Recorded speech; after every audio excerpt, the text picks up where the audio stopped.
Hello everyone and welcome to the world of Isekai. If you have already seen the title or thumbnail, you already know what I'm talking about, right?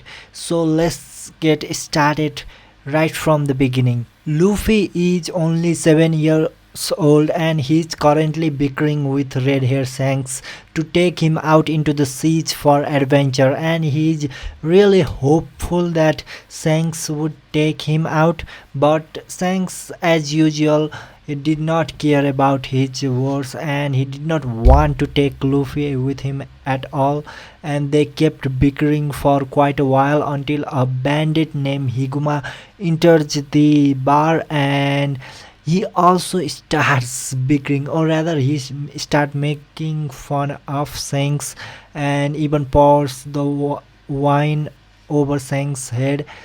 And even though he is doing quite a lot of hateful things, this does not pisses off Shanks, and in fact Shanks simply ignores it and laughs it off. But Luffy is not happy, okay? Luffy is not happy about this, and Luffy shouts at Shanks, and looking back at Shanks, who did not care about it, he simply sits on the chair and he starts eating a devil fruit that was in front of him. And at this moment Shanks also realizes that Luffy was eating his devil fruit, and he tries to stop Luffy, but Luffy had already taken a bite, okay? So at this moment he tries to spit out the fruit from Luffy, but when he goes to touch Luffy, his hand simply passes through Luffy's body and Luffy turns into particles of light.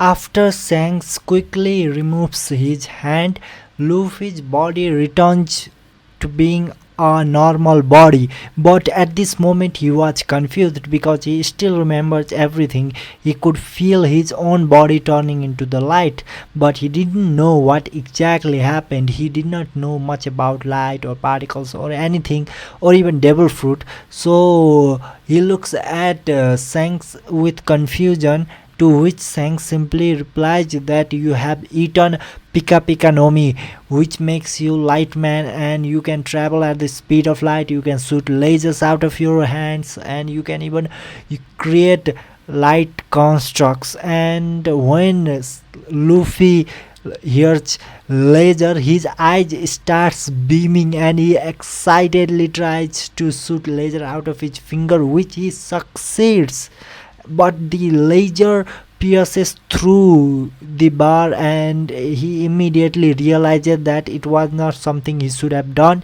and he quickly apologizes to Makino, who was near him. Luffy wanted to play more with his devil fruit, but he realized that he could not control his powers at all. Sometimes he would shoot a powerful blast of laser light which would cause immense destruction, and sometimes he could not even turn himself into light, which makes Shanks quite trouble, because this Logia power was something too powerful for Luffy.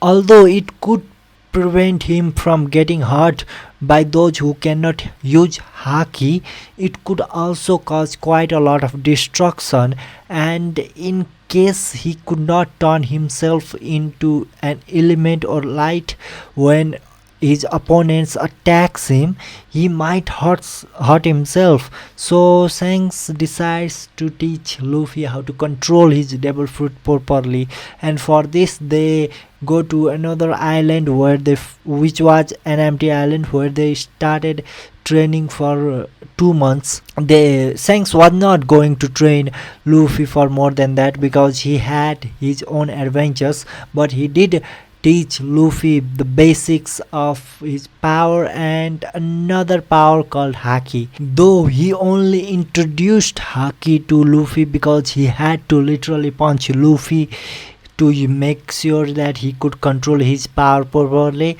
and for that he had to introduce haki into Luffy's mind. And knowing that there was a power which could hurt him, Luffy decided to learn about this haki even more, and after learning about it a little bit, not a lot, but at least basics about it. He starts training even after Sang sleeps.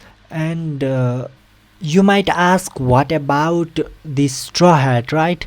And at this moment, Sanks is leaving, but he's not truly leaving this windmill village and entering the Grand Line. He is still moving around the East Blue. So during this time, Luffy trains his powers while Shanks lives for quite a while, and after 6 months, he returns to the village, and they finally bid farewell to each other. And everything here happened the same. Luffy still cries in front of Shanks, and but he did not ask Shanks to take him into this journey. So when Luffy declares that he would become a pirate king, Shanks eventually decides to give him the straw hat, and after that he finally leaves the windmill village. And you might be curious if Shanks has already given the Pika Pika no Mi to Luffy, and he also gave the hat to Luffy. What about Gomu Gomu no Mi? Because we know that there is a special meaning of Gomu Gomu no Mi, which is not exactly Gomu Gomu no Mi but rather Hito Hito no Mi Model Nika, and we know that Shanks knows about it, and he purposefully left the hat for Luffy because Luffy had eaten the Gomu Gomu no Mi. And during this time, Luffy was not the inheritor of Gomu Gomu no Mi. In fact, he had eaten the Pika Pika no Mi. So Shanks should not have left this hat to Luffy, but he did because he simply liked Luffy, and because Luffy had the same dream as his captain. And even though there was some kind of power within Gomu Gomu no Mi that he thought it would be good for Luffy to eat, he did not care much. And after all, Roger was able to become Pirate King with his haki alone. So he believed that with an overpowered devil fruit like Pika Pika no Mi and enough haki, Luffy could also change the world for the better. But at the same time, he had also met another kid by the name of Podcast DS, and he had given this fruit Gum Gum no Mi to this kid. But the only problem is that he did not feel that kind of free spirit and that kind of dream or even that kind of vibe from this kid, like his captain. Instead, this vibe came from Luffy, which made him give the hat to Luffy instead of Ace. So Luffy is still the inheritor of that straw hat, but at this point in time, Luffy and Ace had not met up. And Shanks only found Ace because of a certain coincidence that I want to include in this story. That's it for Ace and Shanks encounter. But even though they had that encounter, even though Ace ate that devil fruit, Luffy still had more of a connection of a mentor or even a guide with Shanks rather than Ace with Shanks. So the story would be a lot similar with that in mind. So let's skip forward to the age of 17, where Luffy finally decides to leave the village. And you might be curious there as to why I'm not going to include the interaction of Luffy and Sabo, because I don't think that would change a lot except Luffy simply going around using his Logia power to do anything he wants. I don't think a lot will change. So I would still like to keep it simple and same. But from this moment on, we'll have a lot of changes in this story. So let's truly get started from this moment on. And from this moment, Luffy would start moving with his light speed, trying to find Kokoyashi village, because he has made a friends with a girl called Nami who lives in Kokoyashi village, and because he had freed Kokoyashi village from the rule of Arlong. So you might be curious as to how this happened, right? So let's go on a bit of flashback and talk about it. One day, when Luffy was only 12 years old, he was moving around with his light speed all around the East Blue when he eventually stumbled in the Kokoyashi village. Because of extreme hunger, he could not maintain his light form for a long time, and during this time he met a girl whose name was Nami, and she had another girl or a sister, and they were living alone by themselves, and they were still nearly at the same age as him. They quickly tried to accept each other, and Nami gave him some food to help himself up, and after eating some food from her, Luffy did get resurrected with power, a lot of power, and they talk about their lives. At this moment, Nami was not clear that Luffy's goal was Pirate King, and Luffy hadn't told her that. He only introduced his name, and as they talk more about their lives, Nami mistakenly revealed about Arlong and how he is ruling the village that she lived, and this pissed off Luffy. Obviously, he was not going to let a pirate rule this village where a girl who gave him food lived in misery, and he said that he would defeat Arlong for her. Nami was in shock as she did not believe him. Instead, she tried to cover his mouth so that his words won't get heard by other people. And at this moment, Nami was not as hopeless as when she was 17, but she was still hopeless about getting rid of Arlong. So she feared that Luffy would die because of what he said, and she did not want this person to die, or rather Luffy to die this easily. But Luffy simply explained that he had the power to pretty much do anything in the East Blue unless there is someone who has came from the Grand Line. And after Nami revealed that Arlong was also from the Grand Line, Luffy was a bit serious, but after learning more about her situation, Luffy decided to fight. He was not going to back down that easily. So, even though Nami tried to convince him, he did not care. He simply went to Arlong and kicked his ass with his Pika Pika no Mi, and it was extremely powerful.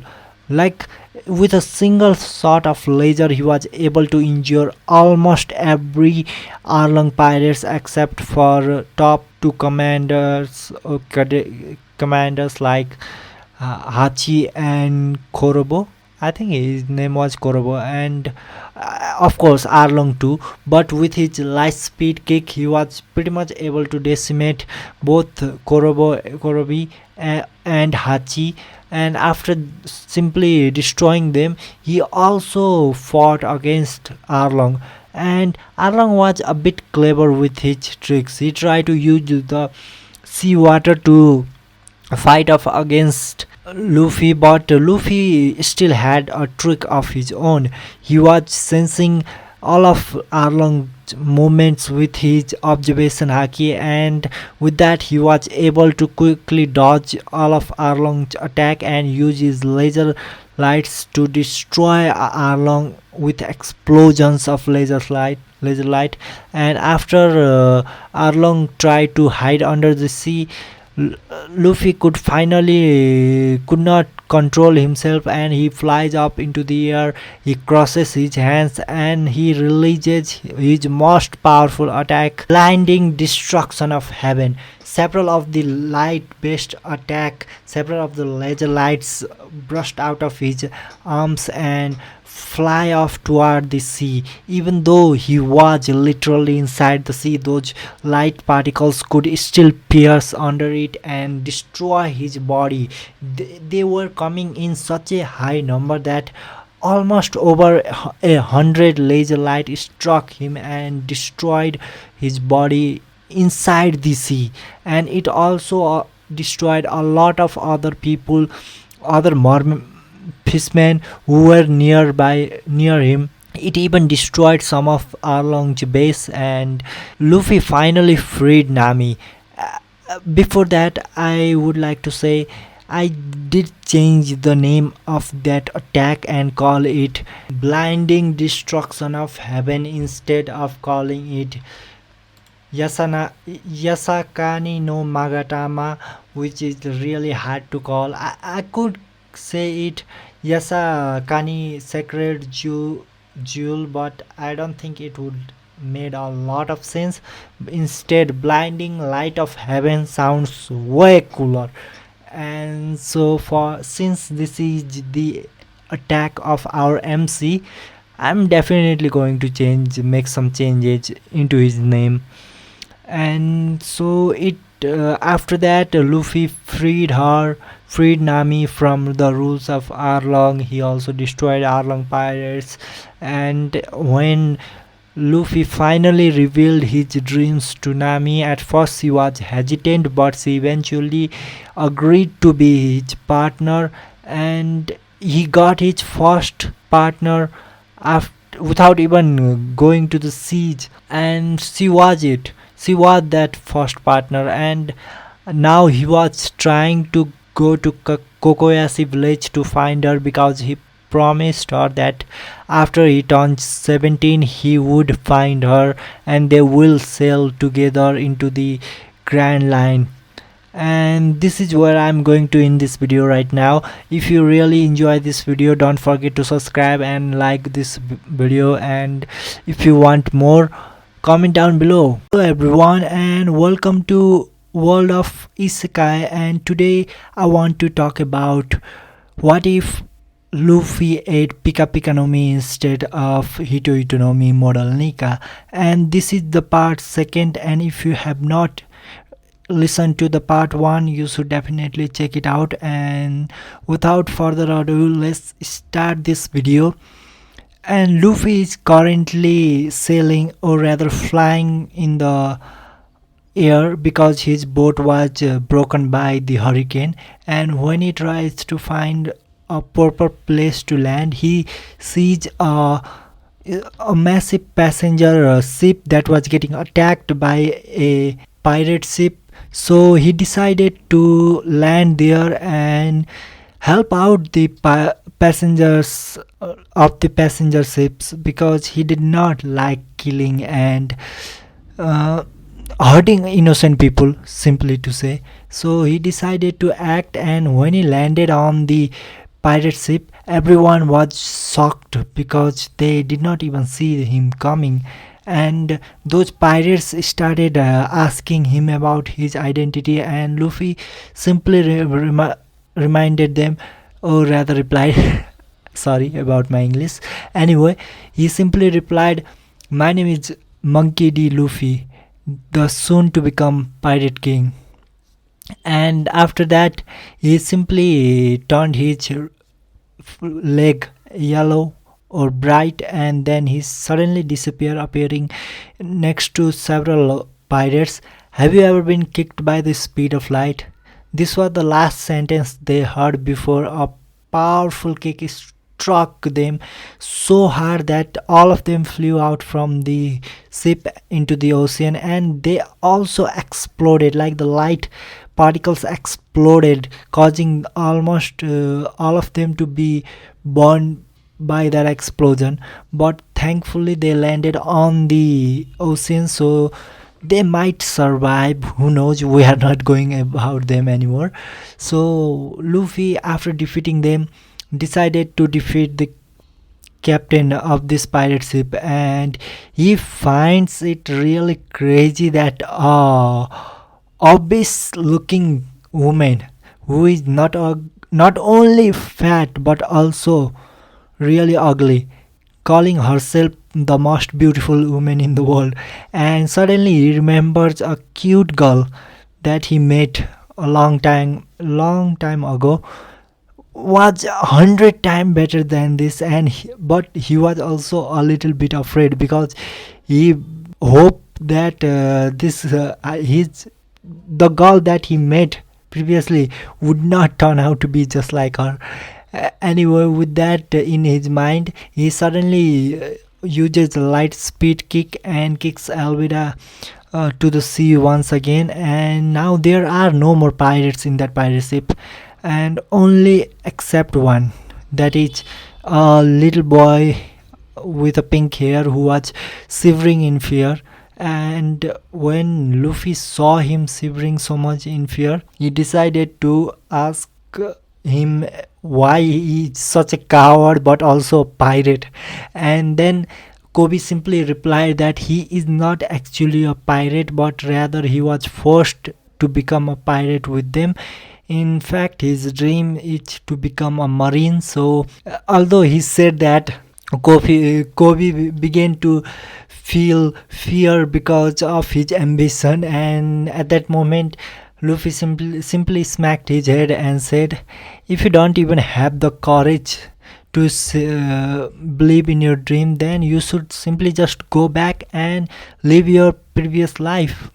And after he said that, Kobe shouted, "No, I'm not going back. Being an admiral and be joining a marine is my dream. I'm not going to back down. But I am so weak. Do you really think I can become a marine?" When he asked like that, Luffy was literally laughing. Like he clutched out his stomach and continued to laugh until he finally wiped out the tears from his eyes and said, "Boy, before I started training, I was even weaker than you. As long as you have ambition and dream, you can definitely get stronger." So there is a marine ship coming towards us. Do you want to join them? Although he asked that, he knew that this boy would not join them right now, because if he is affiliated with the pirates, then he would not be able to join them. Just when he was saying that, he suddenly felt someone nearby with his observation haki, and he immediately sensed this presence quite familiar to him. So he decided to check it out, and he eventually found that it was none other than Nami. "Nami!" Luffy screamed and rushed toward her. Nami was still indulged in stealing the money from pirates, and when she was caught, she freaked out for a moment. Only after seeing it was none other than Luffy who shouted at her, she immediately dropped her treasure and rushed toward him, giving him a large hug. And as they hugged each other for quite a while, they eventually separated from each other embrace. And although they were quite not shy people, Luffy was not as immature as in the original, so he knew the distance between men and female. So he was quite embarrassed by this, but they eventually get over it and started talking about their adventures that they went through. But suddenly Luffy caught her and the treasures and Kobe and disappeared from there and landed on a small boat that was nearby, and saying, "So we should leave as quickly as possible since marine ship is closing near." And after hearing that, Nami decided to take the navigation in her hand, and they set sail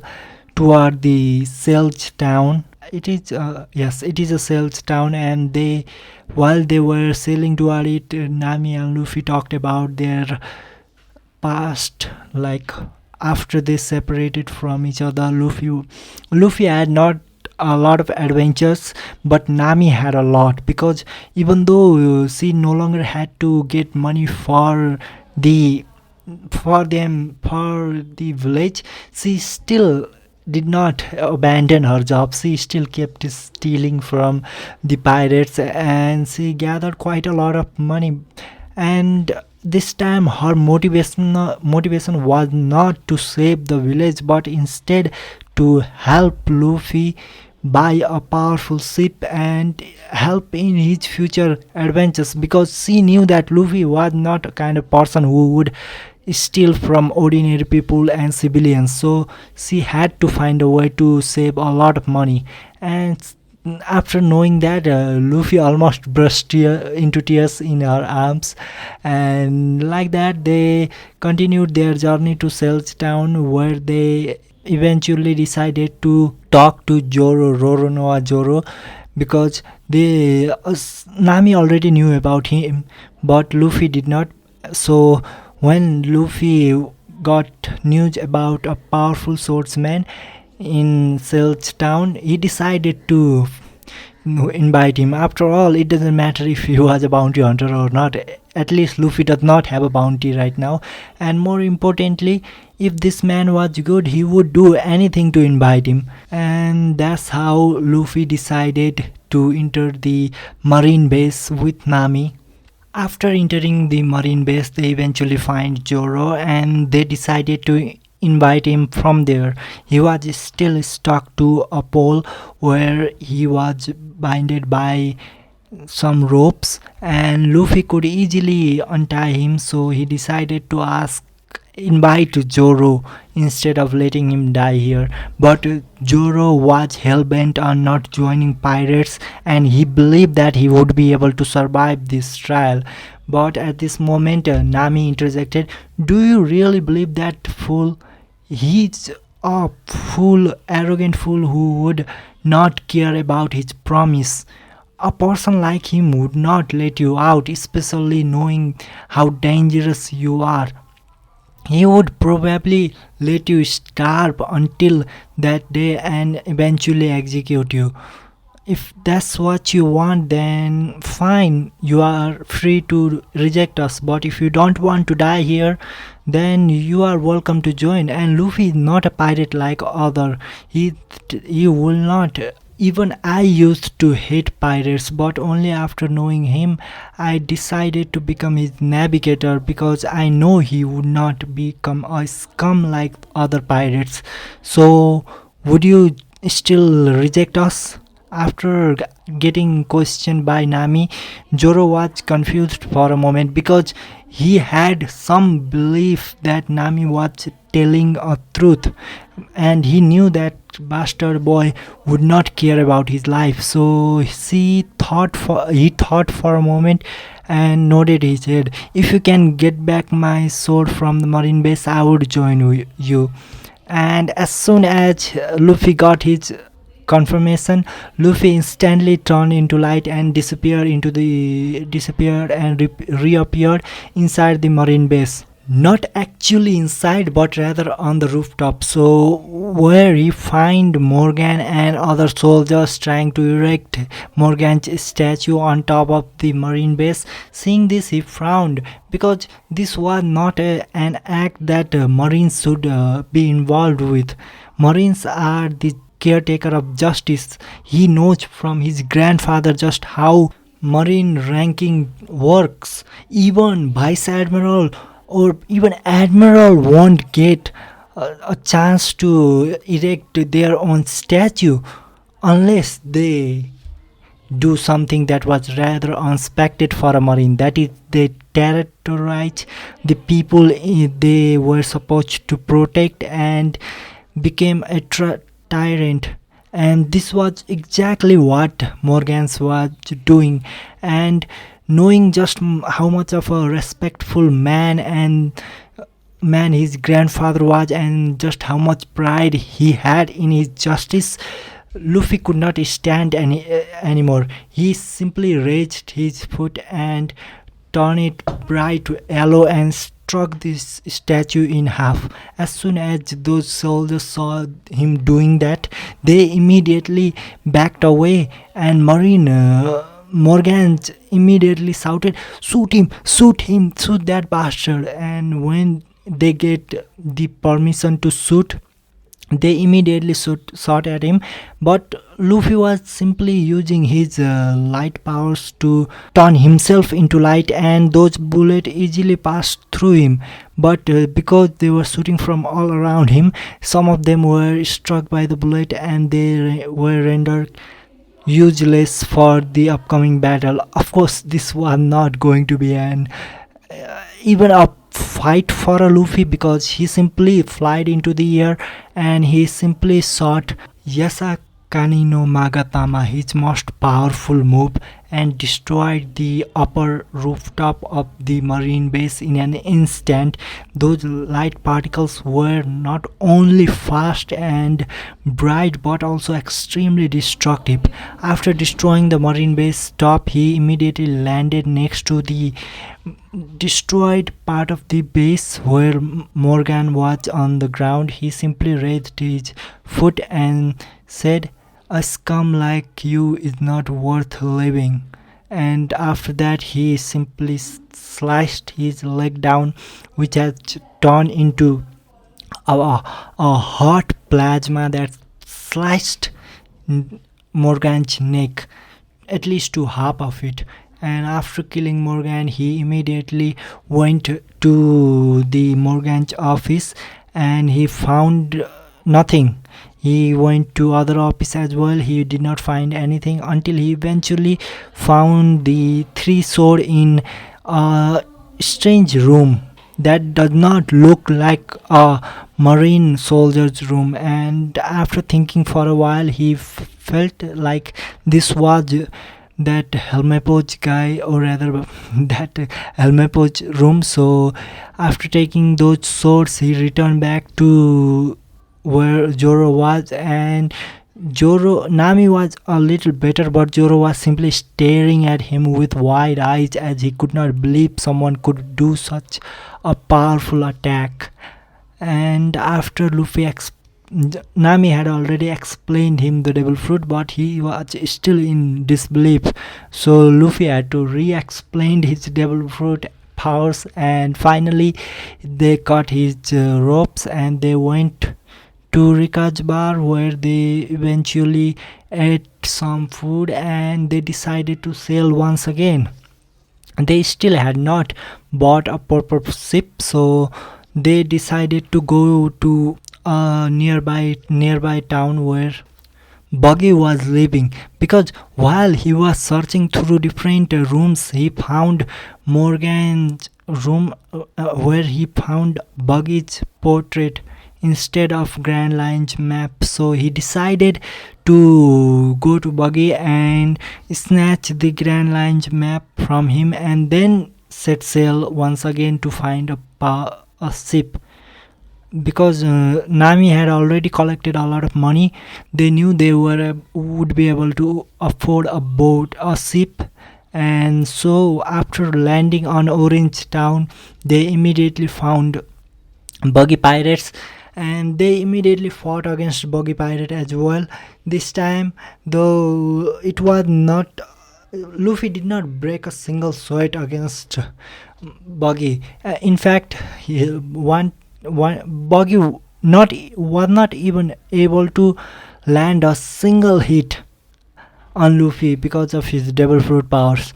And after defeating Buggy and sending him out of that town, they set sail toward Syrup village of Gecko Island, and there they meet Usopp.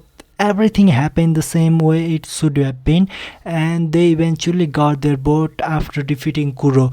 And just like before, Luffy did not even break a sweat against Kuro.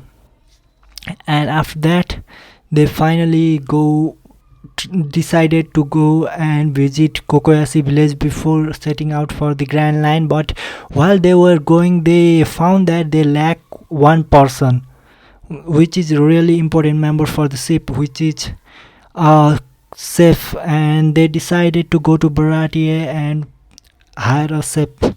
And after that, they eventually go to Baratie, where everything happens the same except the fight between Mihawk and Luffy, because after Zoro was slashed by Luffy, Luffy panicked just like in the original, and he immediately attacked Mihawk with his light speed kick.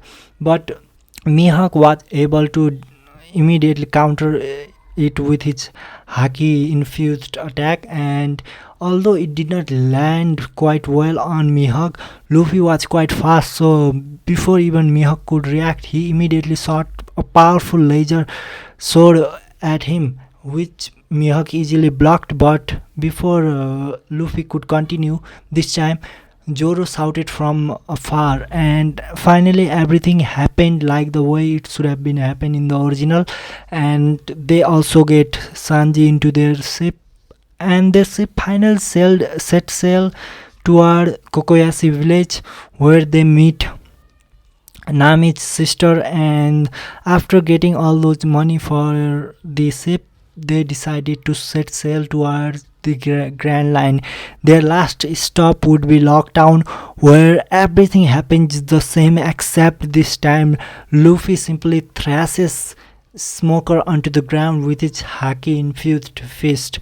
Remember, Luffy learned about haki way back, dozens of sorry, not dozens, I think 7 or 8 years ago, 10 years ago. I think it was 10 years ago, from Shanks. So he had trained his haki quite a lot, and he was easily able to not like he did not kill Smoker because this was one of the good marine that he liked, but he did defeated Smoker with a single strike on his face, and he did not even need help from Dragon. And because of that, there was no such thing as tornado coming from the wind coming from the Dragon. I think it was from the Dragon, because we still don't know whether it was natural or not, because it did not look natural at least. So after that, they set sail to the Grand Line. They eventually crossed the Reverse Mountain, and they also met Crocus and Laboon.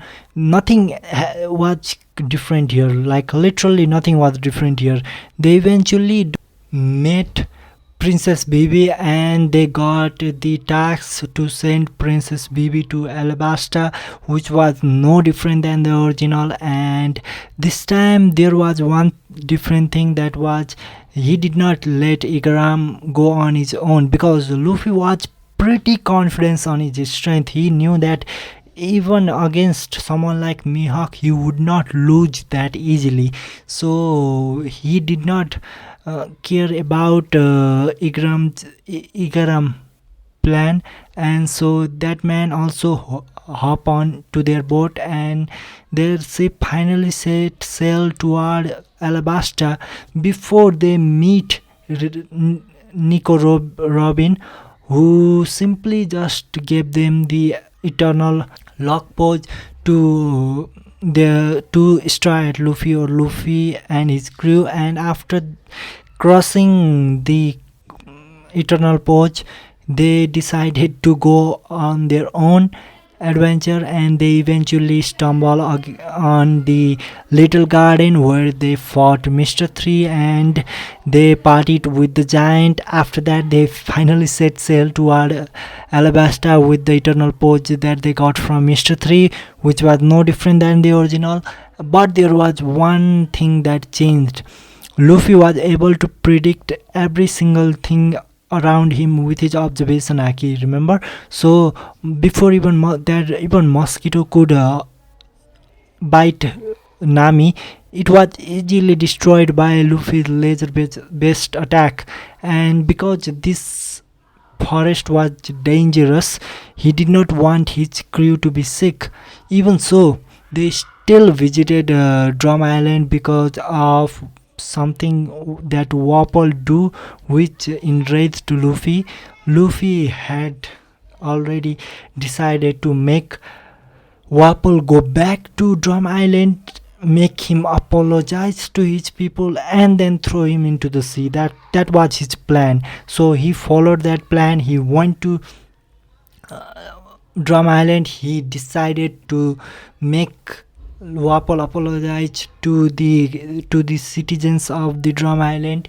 Although he did apologize, he did it out of fear, and because of that, Luffy did not like it at all. So he decided to throw Wapol into the sea, and everything happened the same way it should have been, except this time Nami was not injured. So they had to get a doctor into their ship, so they decided to ask for a proper doctor.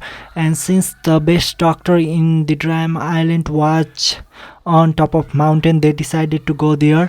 And but the old lady would not go with them, so they decided to kidnap her pet, who also had the medical knowledge equivalent to her. So after kidnapping her pet, they set sail with him, and they finally go to the Alabasta. Now you might ask, what difference would it be? Like, literally, what difference should it be? And the only difference that would be was Luffy directly taking his crew to fight against Alabasta and proving all the lie, or rather revealing all the lies that Crocodile made. He was not planning on killing Crocodile. Instead, he was planning on making him reveal the truth. So he went to Crocodile and they fought. Like, Luffy fought against Crocodile, Zoro fought against Mr. One, and everything happened the way it should have been happened in the original.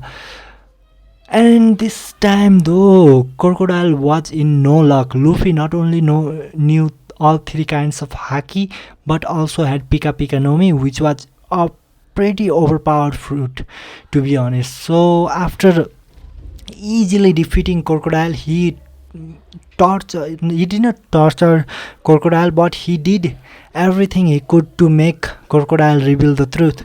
And considering how hard of a pirate Crocodile was, Crocodile did not reveal truth that easily. So basically, someone had to reveal the truth, and this person was none other than Nico Robin, who was the person who let Vivi know the identity of Crocodile. So after revealing the truth about the incident, everything got into the media, and this time Marines could not hide it. And Robin was also able to find the Poneglyph thanks to Luffy, who invited her to join his crew. And this time they went out into the sea with one extra member, and everything else was same except their bounty, which went way up than 100 million. It was around, I think it should be 200 million. And Zoro, who had learned haki during his battle with Mr. One, also get the bounty of 100 million. Others had less bounty, but it was still amazing that a newborn pirate had such a powerful bounty. So after that, everything happened the way it should have been happened in the original. Like, they went to Jaya and they got the way to find Sky Island, and Luffy this time destroyed the entire Gaia or Jaya, I don't know, Gaia or Jaya Island with his light based attack. And he did let Blackbeard escape though, and I forgot to mention that Ace did meet Luffy in Alabasta. So after knowing that this person was Blackbeard, he immediately decided to attack Blackbeard, and their fight destroyed Jaya. This time it was not like where Blackbeard was found out about Luffy too late. It was Blackbeard trying to come after Luffy as soon as he found out his bounty and learned that Luffy had come to Jaya Island. So after that they got into the battle where Luffy destroyed the entire island, and although he thought he had killed Blackbeard managed to escape thanks to his partners, and letting him escape was quite unfortunate for Luffy, but he could not do anything since his crew was almost ready to go to Sky Island. So he did not wanted to miss the Sky Island, and he decided to immediately leave instead of searching for Blackbeard. After that they finally go to Sky Island where everything happened the same except the battle between priest and straw hat pirate. Remember, they were aware of haki, observation haki and armament haki, so they were trying to learn these two things from the start of from this blue. So Joro, who had already comprehended armament haki during Alabasta arc, managed to learn observation haki in Sky Island, and Sanji also managed to learn both armament and observation haki in Sky Island as well.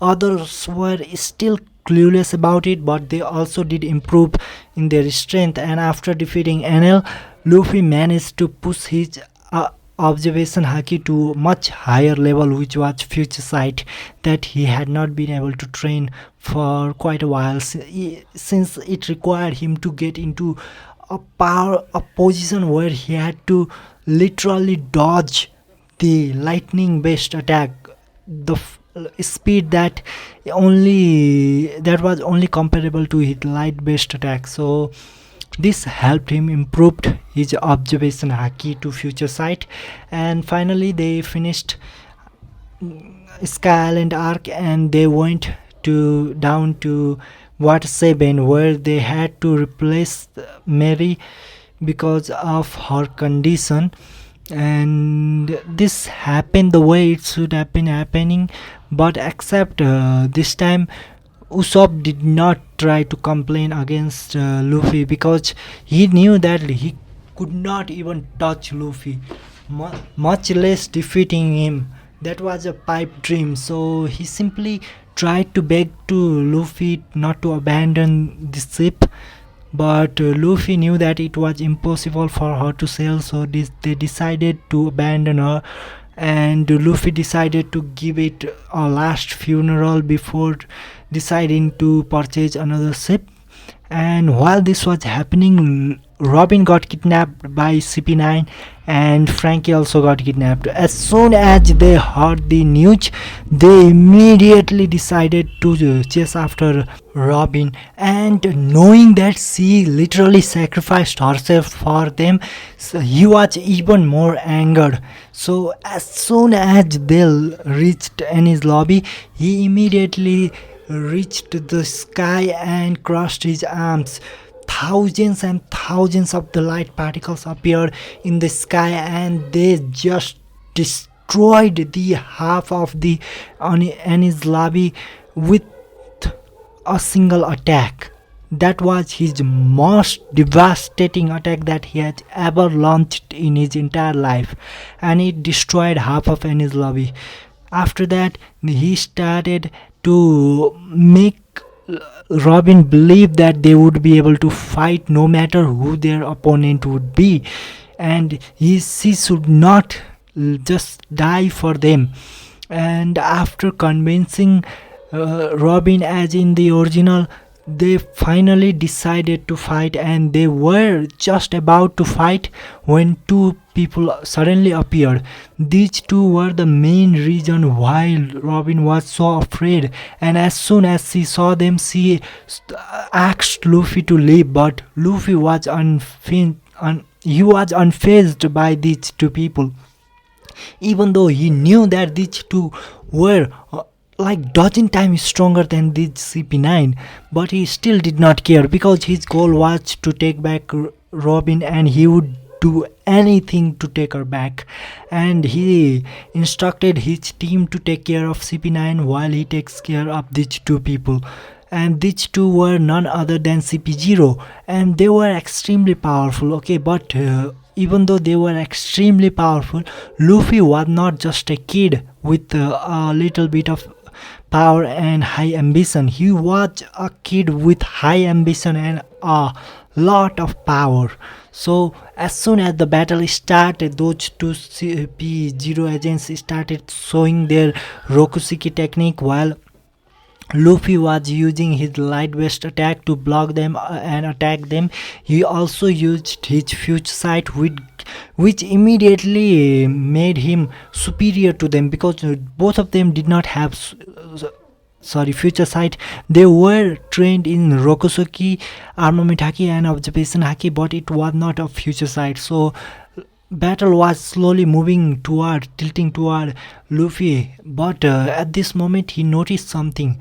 Their goal was not just to defeat these two, their goal was also to take back Robin, and that bastard spam them was taking Robin to the bridge where he could easily take her to the marine ford, or where they would not be able to get her back that easily. So he immediately decided to fight them with all of his strength, which he had not done for quite a while. And after pushing his armament haki to its max and his light based attack to his maximum, he literally destroyed both of CP0 agents in a flash, like he should have been. And after destroying them, he immediately found Robin and spammed them. He spammed them on his head and made him almost unconscious with a single attack. After that, he hugged Robin and said that you are not allowed to live anymore, you are our partner. And Robin was a little flustered but also crying in joy. After that, they finally left the island, but before they could leave, Spamdem triggered the muster call, and a lot of marine ship with vice admirals started closing in toward Annie's lobby, where while they were trying to escape, and Luffy decided to stay behind for them to escape, to which none of his member strike crew agreed, but he still convinced them that he would be easily able to go back as long as they can escape from this attack buster call. So as soon as other left, Luffy decided to try something that he had never tried before, and that was to use his powers awakening. He had heard about awakening before, but he had never reached the level of awakening before, so he was quite curious what would happen if he awakens his attack. And at this moment, when he awakened his devil fruit, he instantly turned into a bright light that blinded almost everyone nearby him, and it was so bright that none of them could look at Luffy for a not just for a moment, they could not look at Luffy at all. And after that, he could turn everything around him into light particles as well. So he immediately turned the ship into light particles, and those marines started falling on the ground, while he used his light based powers to simply escape out of this place. So you might be curious what happened to him encountering Aokiji like in original, right? So the battle did not happen because Luffy was able to control the movement of his ship with his light based attack, light based power, and also with his observation haki. He was able to prevent them fighting against a powerful enemy such as Marine Admiral. He sensed Marine Admiral from quite far, like really quite far, so he did not go to that island at all, which is why they did not find Foxy and had a match against them at all. So they made made it to the water 7 quite early, and after that everything happened like I said. So with that guys, I think I should end this video right now, because I want to make the second part not just about Sabaudi archipelago war arc, but also including everything until the Fishman Island. So see you guys in the next video. Hello everyone, and this is the third episode of What If Luffy ate Pika Pika no Mi instead of Gum Gum no Mi or Hito Hito no Mi Moral Nika. And if you are really interested in this type of story, then don't forget to subscribe this channel and also press the like button. So without wasting any more time, let's get started into the video. But for those who are a little bit new to this, I will explain what has happened in the first and second episode. Literally everything happened just like the original.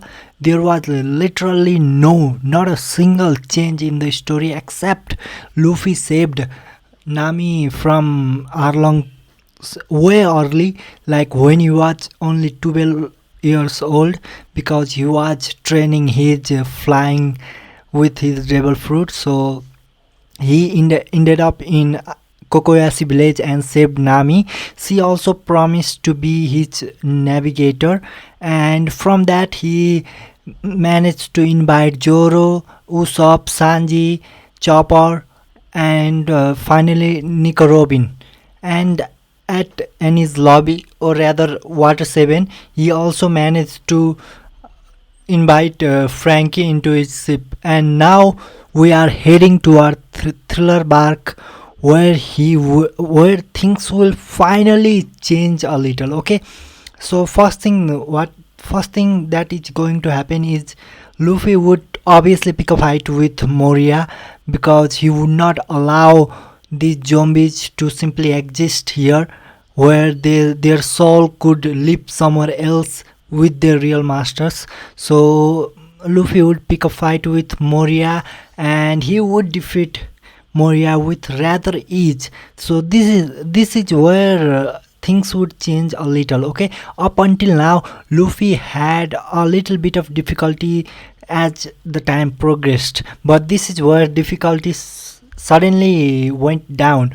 But it is also the point where difficulty will suddenly increase to its maximum level, because while Luffy was fighting against Moria, he sensed a person coming toward them, and this person was none other than Aokiji. And Aokiji has been chasing them for quite a while. Luffy managed to avoid him before because of his observation haki, but this time he could not avoid it, especially when Aokiji literally froze their ship, and unless they unfreeze their ship, it cannot be used. So they had to defeat Aokiji at any cost. And that's not the only problem that they have. The main problem is still Bartholomew Kuma. I'm just going to call him Kuma. And he is also not going to let Luffy go that easily, especially when there is a Marine Admiral. And because of this, they get into the battle where Luffy faces against Admiral Aokiji all by himself, where his other crew member faces against Bartholomew Kuma. His name is really hard to pronounce. Anyway, they faces against Kuma, which would go rather difficult for them, because you have to understand Kuma is expert at using his powers, his devil fruit ability, and in the Straw Hat, except for Zoro and Sanji, nobody else could use haki. That means it would not be easy for them to defeat Kuma, but still they could put a pretty good fight, if I may say. And while they were putting up a pretty good fight against Kuma, Frankie and Usopp simply left there with I think those both of them would leave and try to unfreeze the ship, because they knew that they had to leave as soon as possible. If more of the marine reinforcement arrived, then they would be in a big trouble. So these two were going for unfreezing the ship, while Luffy was facing up against Aokiji, and this battle was going to be devastating for Luffy, because right now Luffy had observation haki, armament haki, and conqueror's haki. Okay, he also had Pika Pika no Mi, and his fruit had been awakened as well. But Aokiji has all of these and much more than that. Aokiji has a lot of training, a lot of physical training with Garp, and he also can use Conqueror's Haki, Conqueror's Entanglement, which is advanced Conquerors, and he can also use advanced observation, advanced armament Haki. All of these things can be used by Admiral Aokiji, and then this fight is going to be devastating for Luffy, who has only advanced. Wait a minute. I don't think there would be advanced conqueror from Aokiji, because I don't think he can use advanced conquerors, because if he could use advanced conqueror, then it would not be hard for admirals to fight against Whitebeard in that Marineford battle. So I'm going to exclude that. Okay, although I did see the black lightning flashing when Garp fought against Aokiji in the current chapters of One Piece, I don't think that is going to happen right now. So I'm not going to give Aokiji advanced conqueror, not even conqueror, but he does have advanced armament and advanced observation with fruit awakened. So this fight is still going to be hard for Luffy. Whenever Aokiji uses an armament based attack, he could literally destroy Luffy from inside, and even if he turns into light with his advanced observation haki, it would not be enough to fight against Aokiji. That being said, he was able to put a pretty good fight for quite a long time, and sorry. And on the other side, Kuma was fighting against Zoro, Sanji, and others were simply not resting, but they were helping out Zoro and Sanji. However they could. I mean, they would not be able to fight Kuma head on, but they would be able to help their crewmates from the back. So while this fight was going on, Frankie uses his fireball to simply melt the ice around the ship, and Usopp also uses 5-star regularly to burn the ice, and slowly but surely the ice starts melting. This ice is not an easy ice, okay? It is made out of Aokiji, who could literally freeze the island and change the temperature. Fortunately, he did not use his awakening to freeze this ship, so it was still okay to move, and they did manage to unfreeze everything else and fly off with their cannon. I think it is cannon. Anyway, they managed to fly off with their ship, and after that they shoot a signal into the sky, which meant a lot for others, and they immediately decided to leave. But it was not going to be easy. Okay, Kuma had a lot of reserved power. Even though he was facing off against Zoro and Sanji, he was not going to let them leave that easily, especially in front of Marine Admiral. So what he does is that he simply strikes them, but instead of damaging them, he simply strikes them toward the ship, and they did land on the ship, which was quite confusing for them, but it didn't matter because he could still prove that he had shot them away from the island, and this could be the way he could separate them from each other. And this is the explanation that he was planning to give to Aokiji. And so after this, after seeing his friends getting punched out by Kuma, Luffy was in rage. He was so much in rage that he could not even use his observation haki properly. But at this moment, suddenly Kuma appears next to Luffy and says that he had sent them to his ship, so he should leave as soon as possible with his fruit ability, because right now Luffy has Pika Pika no Mi. Okay, he could fly, and he could fly at extraordinary speed. So it would not be easy for Aokiji to even follow him. So after learning about his friend's escape through the help of Kuma, he immediately uses his powers to blind Aokiji, awaken power, but he keeps it under a low radar, so he only blinds Aokiji for a moment before escaping into his ship. And after they escape, they finally manage to shook off an admiral and warlord of the sea. This caused a huge party into the ship, and now Brook has also joined them, thankfully. And Moria's entire ship was frozen thanks to Aokiji's power, and finally everything is going well.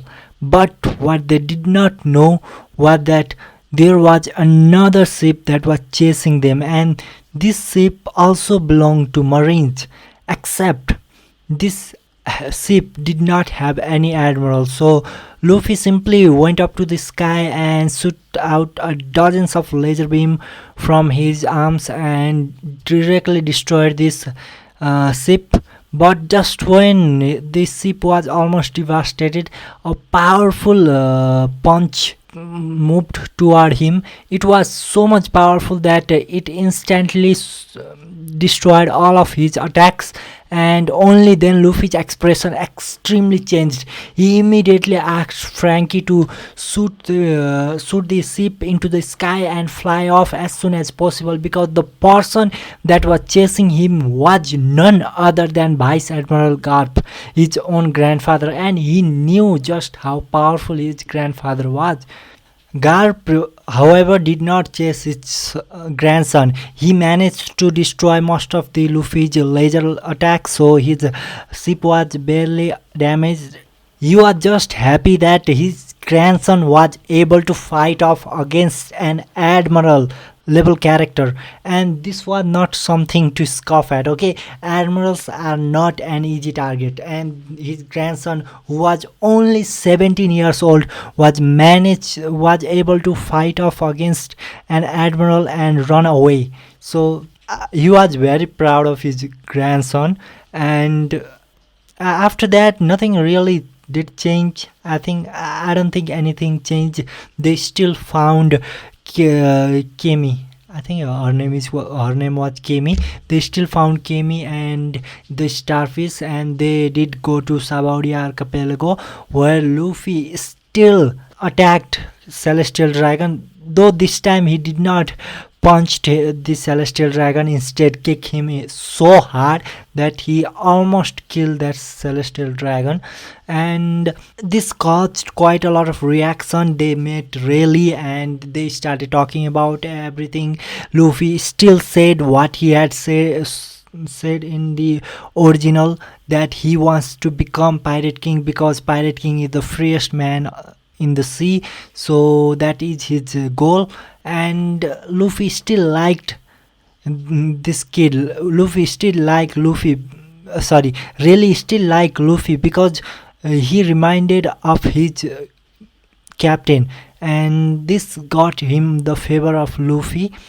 And during this time, Rayleigh also started teaching something that Luffy had been thinking about quite a lot, and that is emission. And this is something that he wanted to learn after fighting against Aokiji, when he found that Aokiji was able to injure him from inside. That was not something he learned before, and so he decided to find out how he could possibly injure someone from inside. And for this he had to learn emission, that is releasing his haki outside his body like a coat of like an armor. And this is what he learned with Rayleigh. And although it was only 3 days, it was more than enough for Luffy to get a basic grasp on emission. And after these 3 days, one Marine Admiral finally arrived in the Sabaody archipelago. But it was not just one admiral that was coming. There were several of the vice admirals as well. They did not send two admirals since there was a war coming soon. Sengoku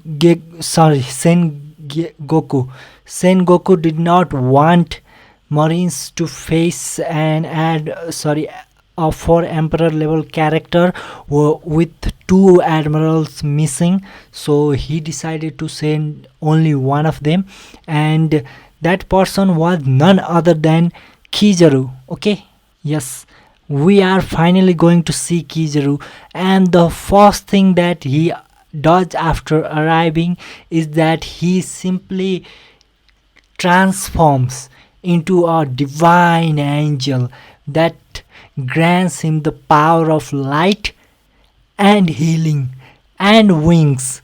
This was his devil fruit, that is mythical joint devil fruit angel, like Kami Kami no Mi model angel, that is God's devil fruit. It is one of the most powerful devil fruit in the existence of Marines.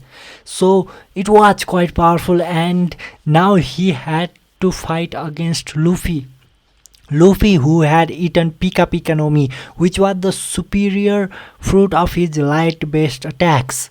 Okay, Luffy's fruit was still superior when it comes to light based attack, but Kizaru could not only attack with light, but he also could heal others. And not only that, he could also fly with the wings behind him. That being said, his expression was quite devastating to look at. I mean, that wretched face with the angelic aura around him and the angel's wings behind him looked so disgusting to watch that most people could not even look at his face when he uses his devil fruit ability. But Luffy did not care about physical appearance. He could still fight the admiral on his own, and this time he was using emission. And as he grew to fight more and more against the admiral level character, he finally managed to learn internal destruction. And this was the moment when Admiral and Luffy finally tied. But this admiral had one main advantage, and that was his devil fruit. He was really his endurance was really high. Okay, so it was not easy for Luffy to simply defeat Kizaru, even with his attacks, light based attacks that were supposed to be superior than Kizaru's light based attacks. Okay, so what Luffy did was use his own endurance. Even though Luffy relied most of his endurance was most from his devil fruit in the original, he still had a lot of endurance and willpower of his own. Remember, the only thing that has changed is his devil fruit. His willpower and his endurance and his training with Garp had not changed. In fact, they have been escalated to a certain level that he could even learn observation haki and armament haki before even leaving the windmill village. That was his condition. So he was able to fight against a mythical joint eater, mythical joint fruit user, Kizaru, for almost 2 days. And the only reason why this fight ended was because Sengoku finally called Kizaru back. At this moment, he could not allow Kizaru to make more damage in Sabaody archipelago, considering the fact that they were going to face off against an admiral in the Marineford. So he did not want to lose one admiral during that war. So he called Kizaru back before the injuries worse get worse. So after that, Luffy also learned about his brother's capture, and they decided to train with Rayleigh for quite a while before finally leaving for the Marineford. And they arrived much earlier than in the original. They arrived even before the war officially was started by Whitebeard using his Rumble Rumble fruit. And when they arrived, Luffy and Whitebeard faced off against each other for a moment, and both released their conqueror's haki, facing off against each other and deciding who would save Ace first, but realizing that their enemy was Marine, not themselves, they decided to save Ace together, and they did. They started fighting against Marines in an instant. Unlike Whitebeard, Luffy would simply charge toward Ace, and he was going to defeat a lot of Marines with his laser attacks, and his crew was also doing quite well. Whitebeard did not wanted to get left behind, so he immediately ordered his crew to fight against those Marines and settle them before even Straw Hat could react. And the fight was officially started, and it was getting better and better by every second. But there was one little problem.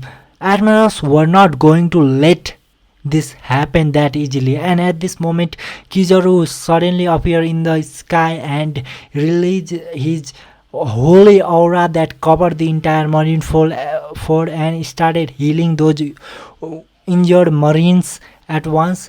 And seeing this, Luffy understood that someone had to occupy or at least defeat Kizaru at any cost. So he asked his first mate and Sanji to stop Kizaru at any cost. And during previous training, both of them were able to improve their armament and observation haki, but it had not reached advanced level yet. Zoro managed to get the sword from Ryuma, and while Sanji was able to make his flame hotter, but that's it, nothing more than that. Zoro did not get Enma, and Sanji had not awakened his body, so it was still the fight where Admiral could overwhelm them. But this fight was not going to be easy for Kizaru either, because they were quite persistent on stopping him from helping other Marines. And seeing this, another admiral's attacks, and this was none other than Aokiji, but he got stopped by Marco and Joji. I don't know, third captain of the Whitebeard Pirates. And after he got stopped by them, the only remaining admiral was obviously Akainu. Just when Luffy was thinking of fighting off against him, Whitebeard arrives and says that he will fight off against Akainu while Luffy has to go and save his brother. That was the task that Whitebeard gave him while blocking Akainu on its path. Now Luffy had only two obstacles in its path. First was Fleet Admiral Sengoku, and second was his own grandfather. And both were not easy target, okay? Both were difficult to take them down. So what he did was he used awakening power once again. He immediately transformed the execution platform into light with his powers, and immediately when Luffy fell toward the ground, he transformed into light and captured Ace. But at this moment his hand struck the sea stone, which made him weakened for a moment and lose the speed that he had, but he still managed to get Ace out of the execution platform. And seeing this, Sengoku could not hold out anymore. He immediately used his transformation into Golden Buddha and slammed a shockwave palm towards Luffy, which almost devastated Luffy into light particles.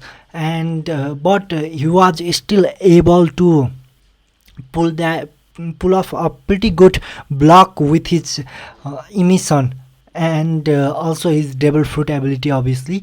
But it didn't last long, cause Garp also decided to join and stop his grandson. That being said, he could not make a move against his grandson due to the love of his family.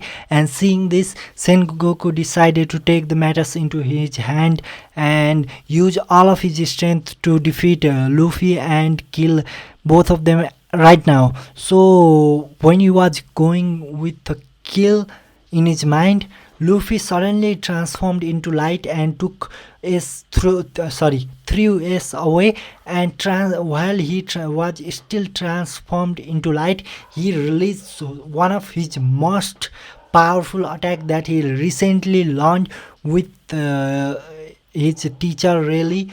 And this attack was to concentrate light into a small ball, and then whenever this light ball was thrown into the enemy, it would explode on collision.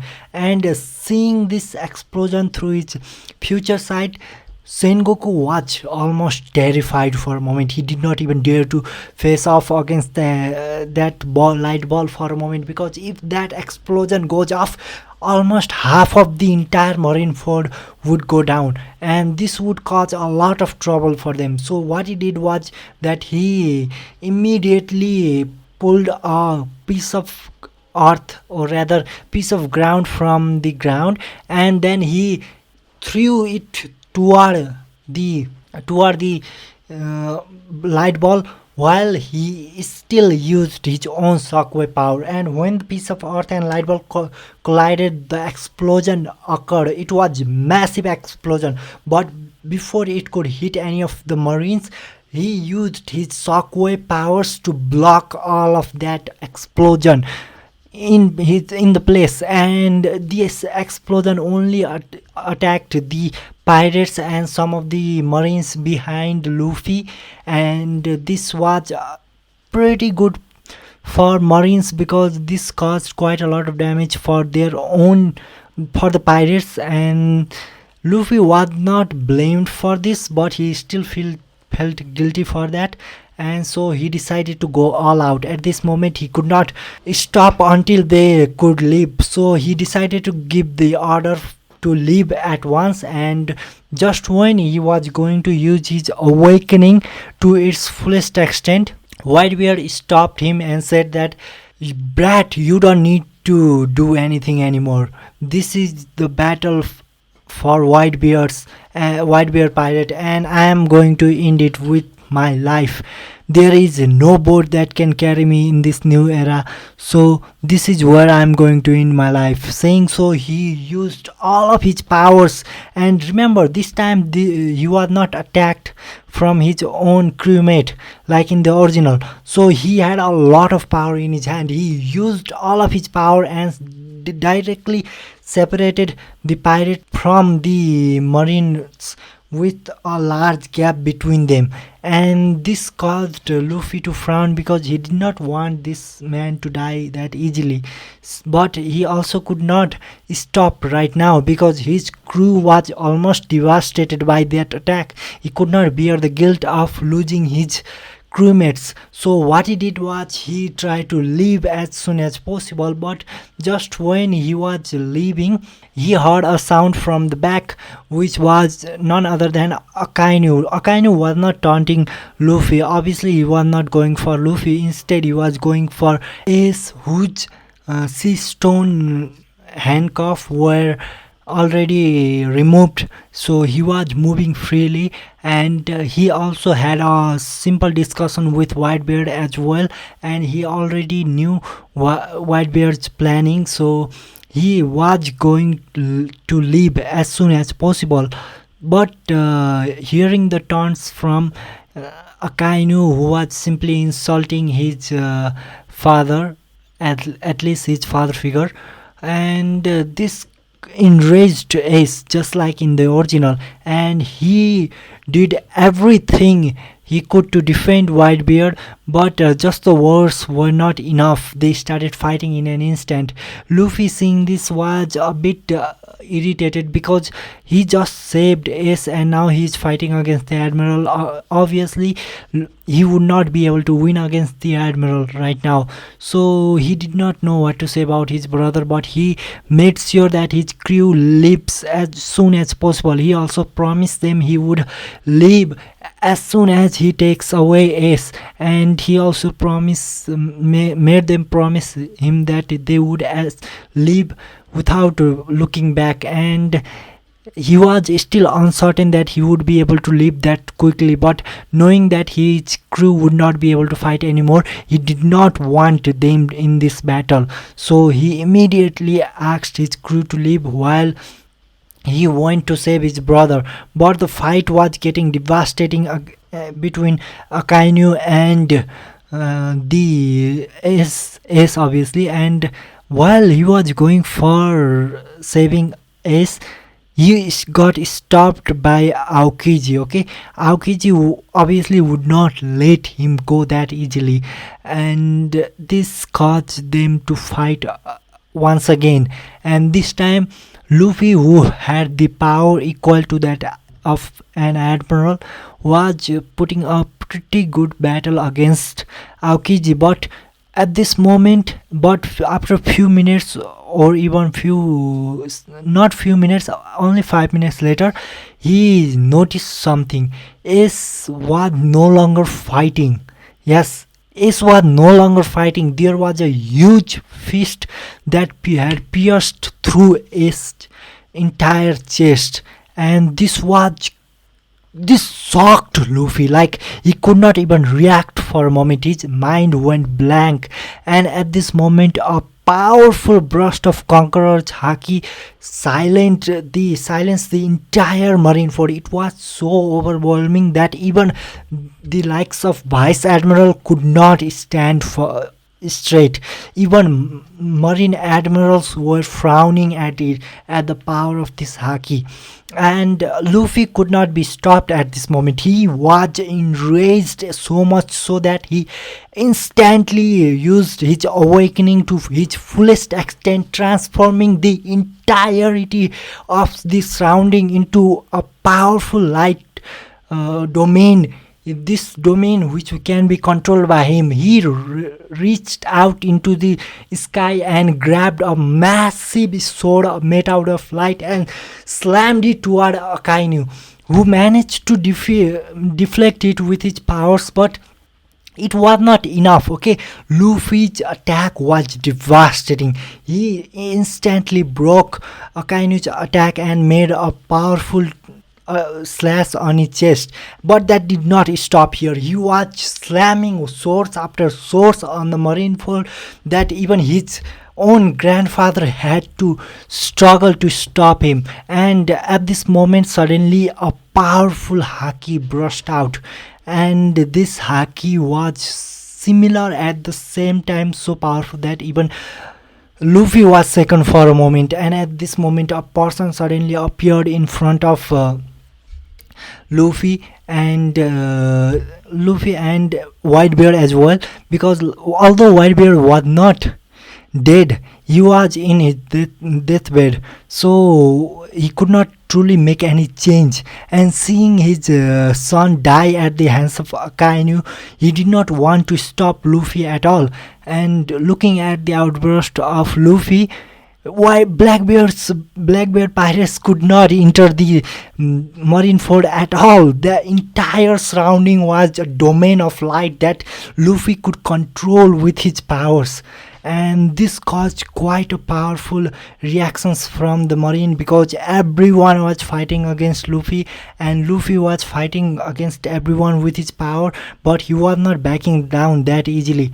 And when Shanks appeared, he blocked Luffy's attack, and with his overwhelming conqueror, advanced conqueror, he shattered Luffy's domain, light domain. And this time, finally, Luffy managed to snap out of his anger, and seeing his mentor in front of him, he burst into tears and fell on Luffy's, Shanks' arm. Shanks, who knew how much pain Luffy was going through, understood him and took him into his arms and simply domineeringly slashed his sword on the ground and said, "Stop this war, otherwise no one would be able to stop us."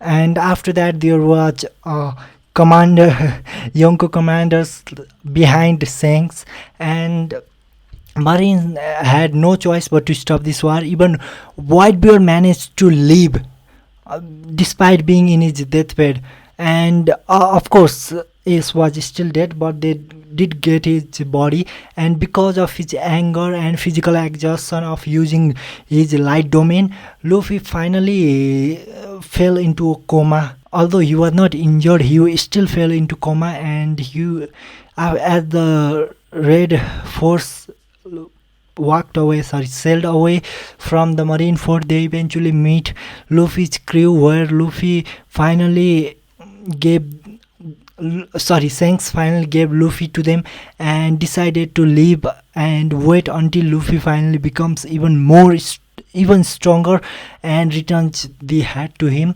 So this was their promise, and he was not going to break it that easily.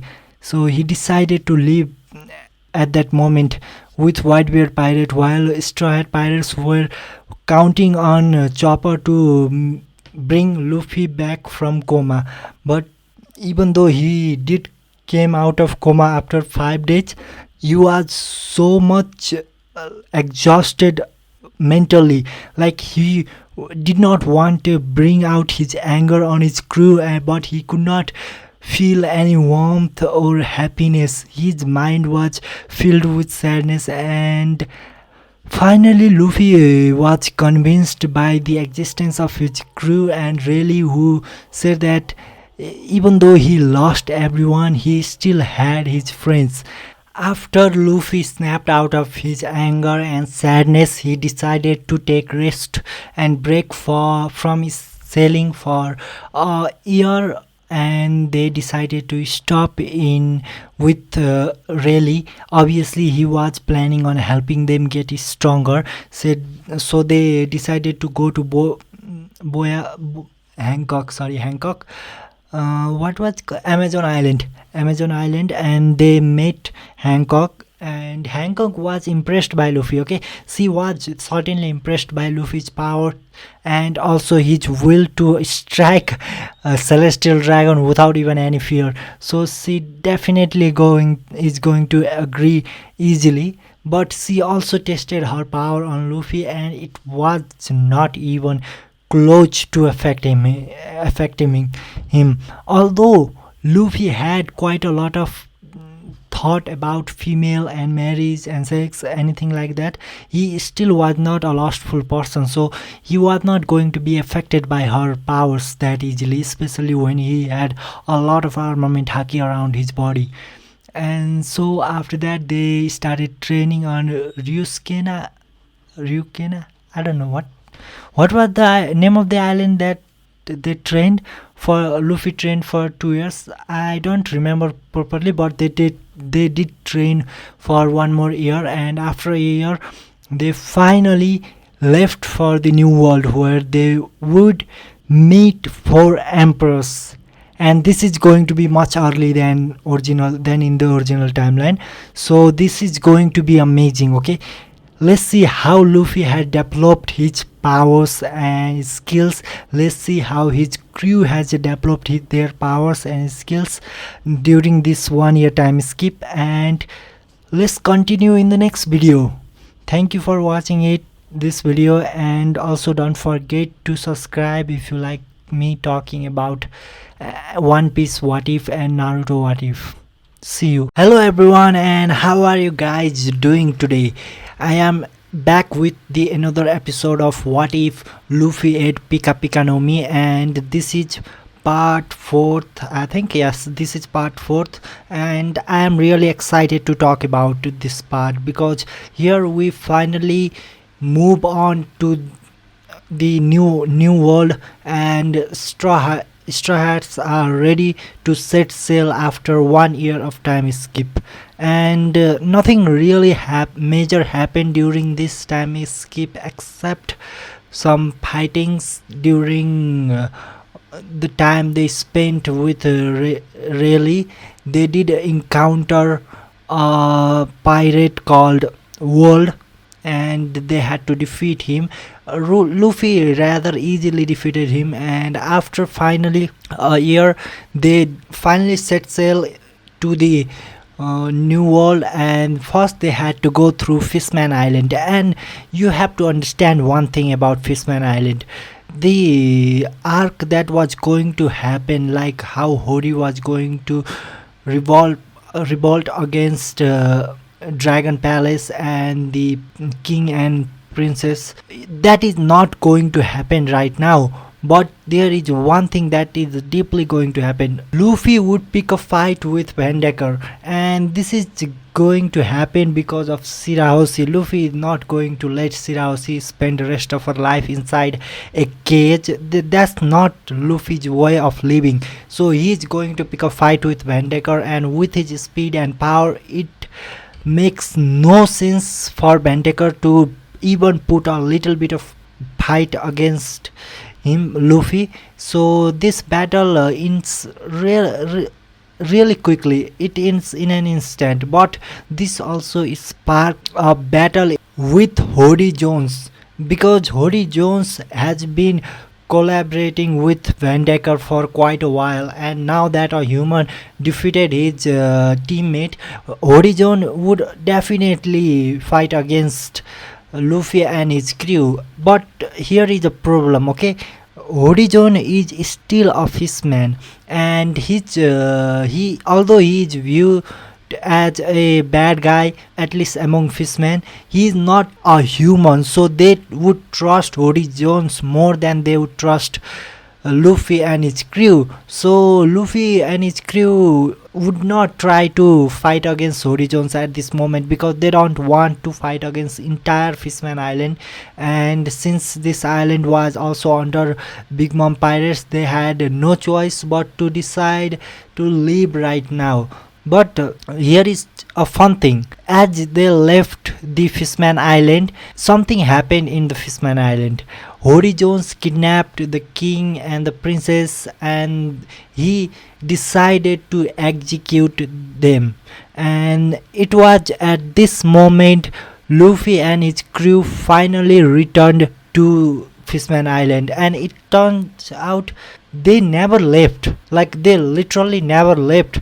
Since Sabaody Archipelago, Nami also realized just how cruel fishmen's life were, at least in the land. So she did not hate fishmen anymore, but because of Kemi and other, she instead started to like them even more. And after they found out the conspiracy that Hody had against the fishman royal family, they decided to reveal Hody's conspiracy. But they could not do it on their own, since most of the fishmen would not believe on them. So what they did was left the Fishman Island under the eyes of many fishmen, and most people believed that they had already left.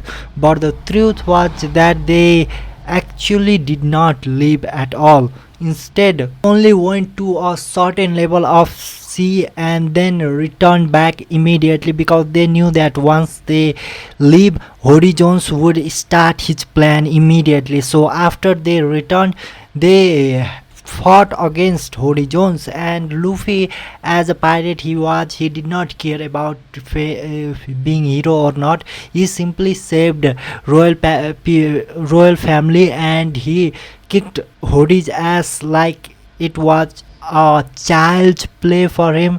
Luffy is pretty overpowered at this moment, so it was not a big deal for him.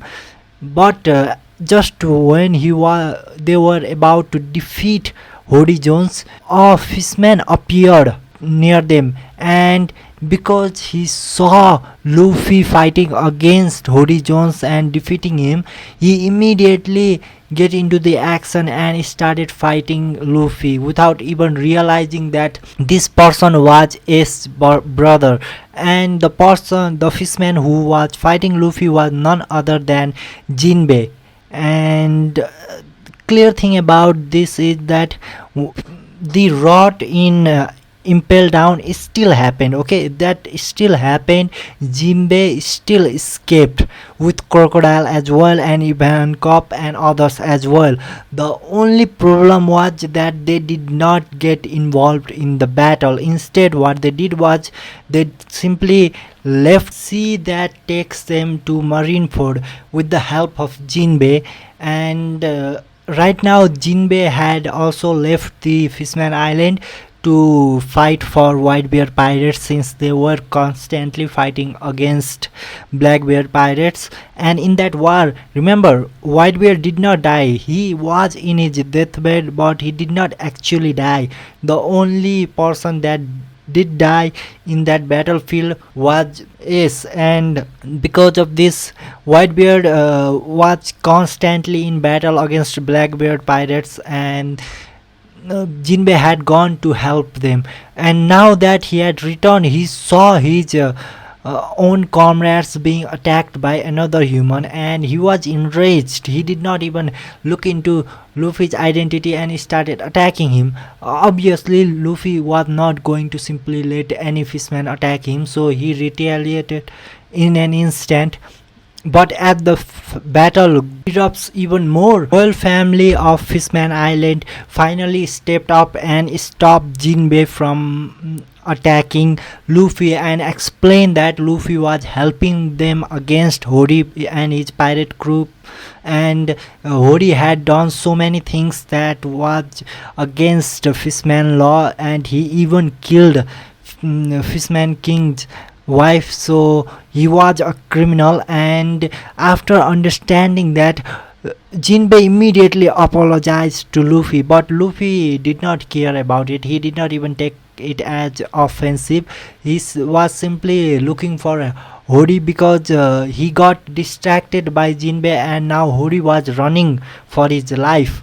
Of course, Luffy simply used his light based attack and traveled in front of Hody in a mere instant before kicking him in his head.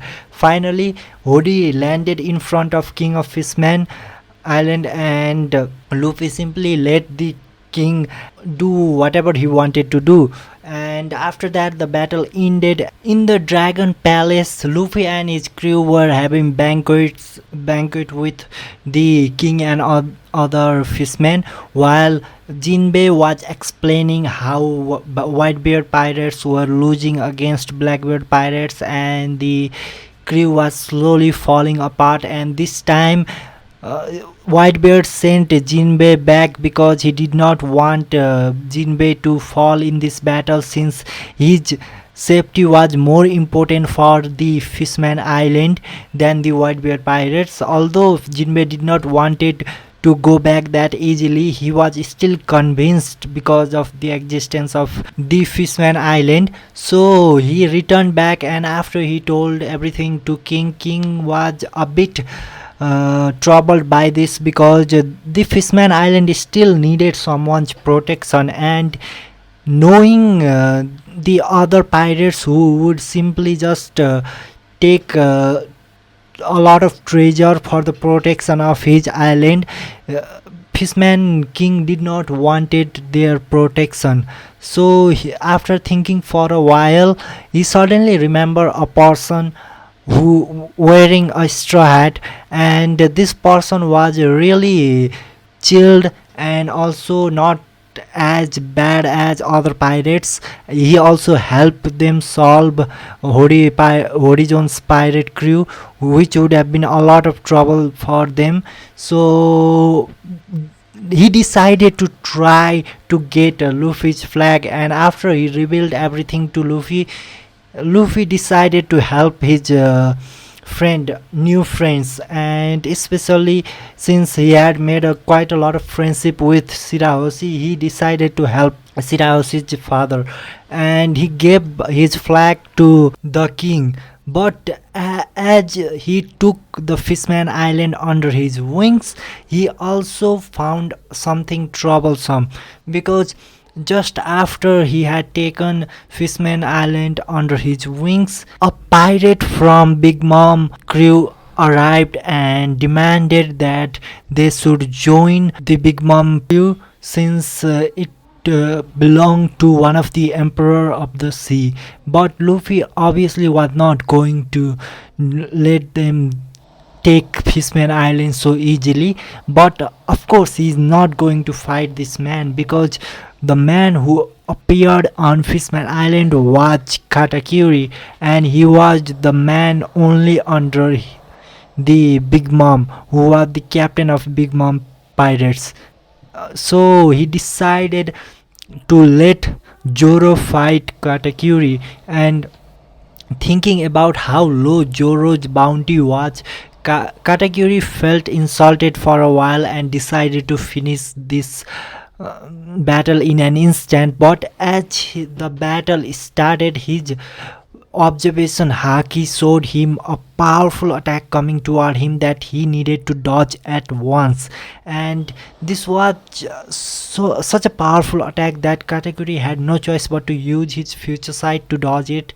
And after dodging it, he realized just how powerful Joro was, and just how powerful Luffy could be. After all, this was the man who managed to push down the entire Marineford with his anger. So, after learning about his power, Katakuri started facing him seriously, and the battle between Joro and Katakuri started almost at equal ground, because while Katakuri had powerful observation haki, Joro had powerful armament haki, and this was something he learned during his training with Rayleigh, which was advanced armament, because even before that he had managed to learn armament and master it quite well. So he immediately started using advanced armament to inflict powerful damage on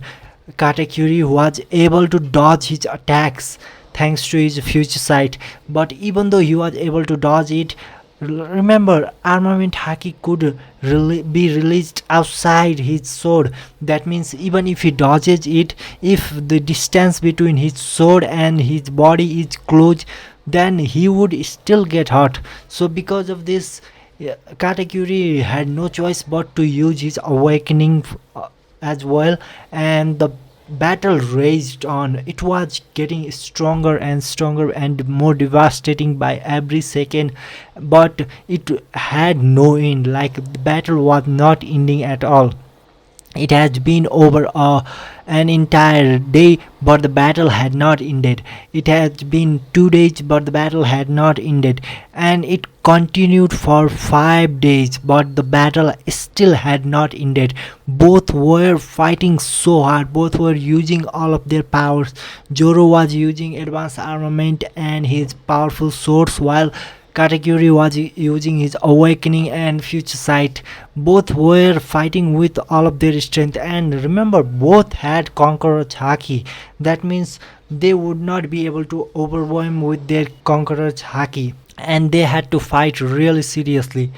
So after 5 days, 7 days of fighting, Joro finally caught up with Katakuri's attacks, because his observation haki did improve during his battles with Katakuri, and this improvement led him to predict Katakuri's prediction. Of course, it was not as ridiculous as it sounds, but it was still enough for him to land a solid blow on Katakuri, and using his Asura nine sword styles, he was able to cut down Katakuri. Not cut down, not killing him, but he was able to defeat Katakuri, and this defeat finally led to Katakuri leaving the Fishman Island empty-handed with injuries on his body. And after he was taken back to Big Mom Pirates, Big Mom called Luffy and Straw Hat Pirates and Big Mom Pirates officially waged an Emperor level war, and this war is going to be devastating for both of them since it was not a normal war. Luffy decided to leave Fishman Island, but at the same time he also invited Jinbei to join his crew since it would not only increase his manpower but also because he liked Jinbei, and others also did not have any kind of rejection toward Jinbei since this man had quite a lot of honor on himself. So they did decide to make him join, although Jinbei was a bit hesitant toward it. The king still supported Luffy's invitation and said that it would be better for the Fishman Island as well, because Luffy was really strong, and if he could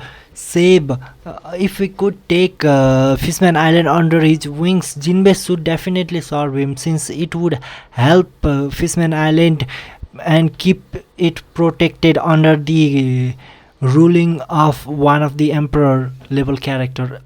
Right now they all believe that Luffy was a emperor level character because commander under him was able to defeat one of the strongest commander under Big Mom, and this is why they believe that Luffy would be able to fight against Big Mom by himself, and they were not wrong exactly, and we will see that later on in the story. For now, Luffy and his crew takes up from Fishman Island, and they did find Punk Hazard. Luffy decided to explore this island, and they did find Law, but they were not chased by Smoker.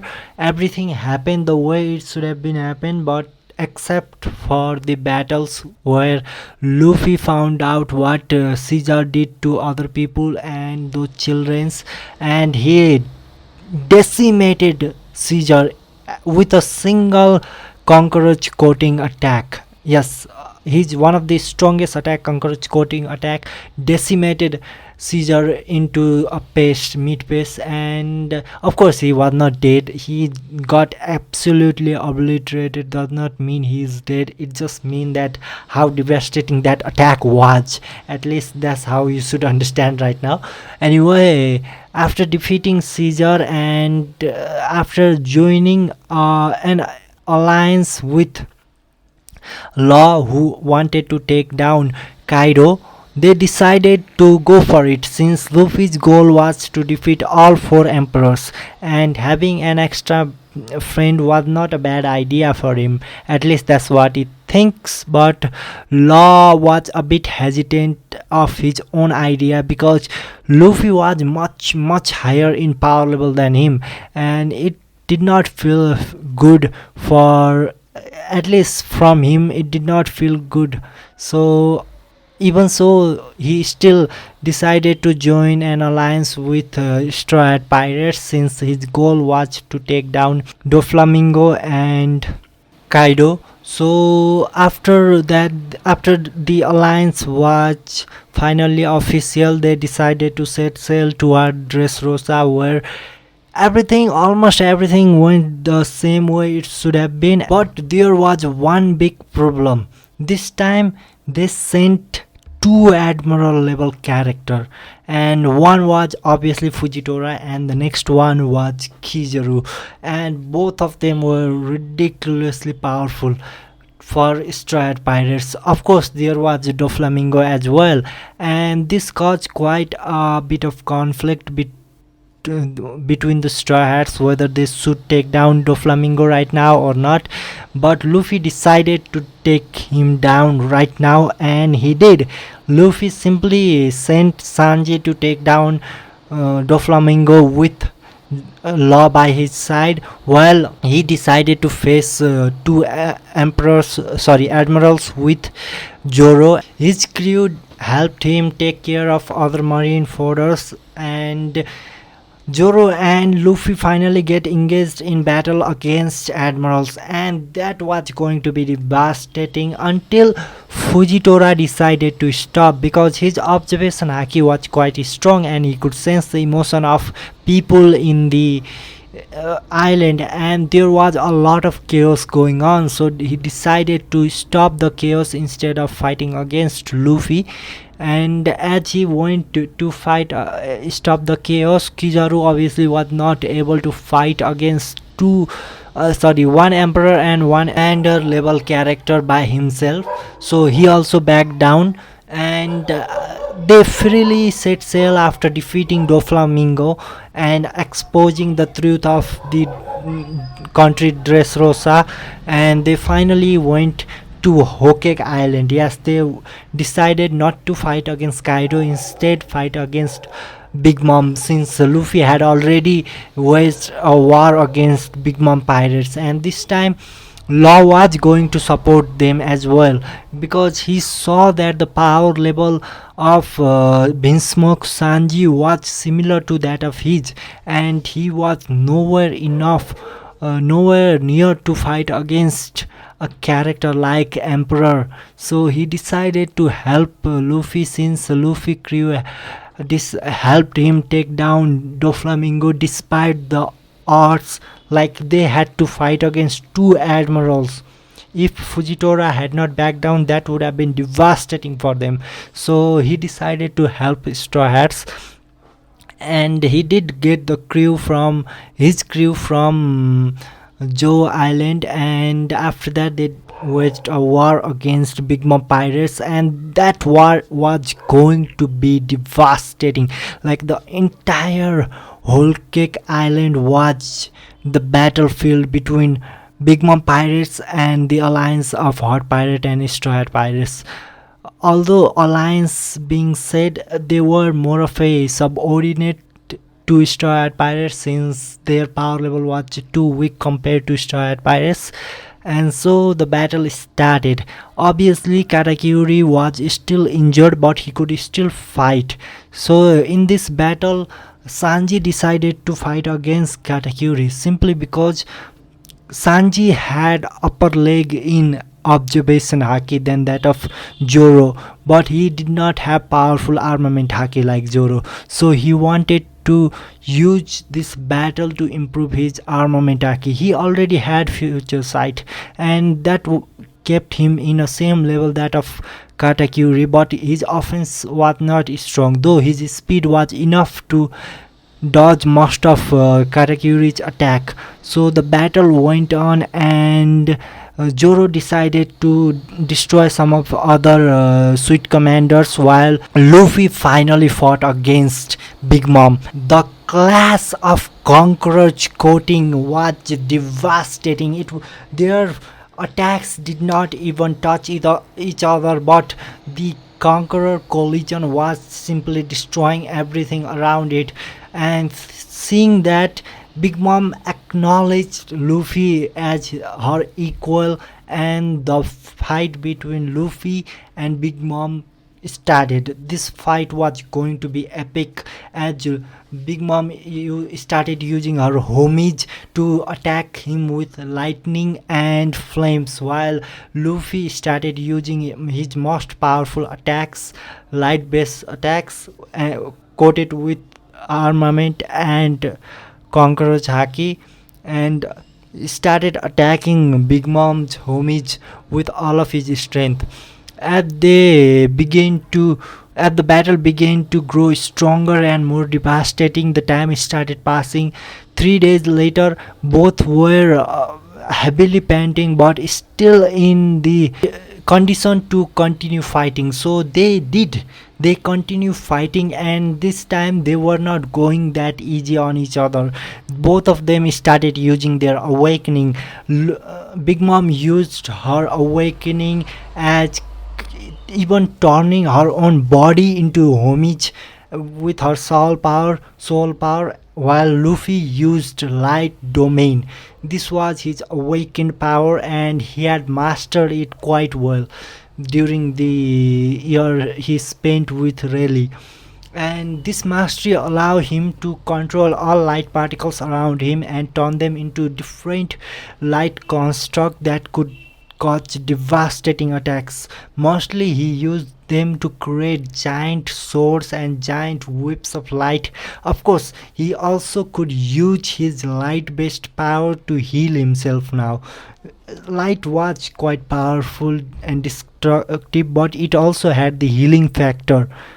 At least that was the ability that he got after awakening his light powers. And the battle continued, awakening versus awakening. Luffy was using light sword, light constructs, while Big Mom was using homage of lightning and flames and even sword. Their attack clashed each other and was on the verge of destroying the entire whole cake island until Luffy decided to end this once and for all. He looked at his crew who had already dealt with Big Mom pirates, and they were also waiting for Luffy to finish it. Although this move would consume all of his strength, he was not going to back down that easily. His haki started soaring. It was getting stronger by every second, and using all of his armament haki, Conqueror's haki, he coated his palm, and this palm had all of his power stored in it, but it was not enough. He raised his hand and light started appearing on his palm. And the entire light domain was condensing into a single ball of light. Yes, this was the same attack that he used against Sengoku, except maybe 10 or even 100 times stronger.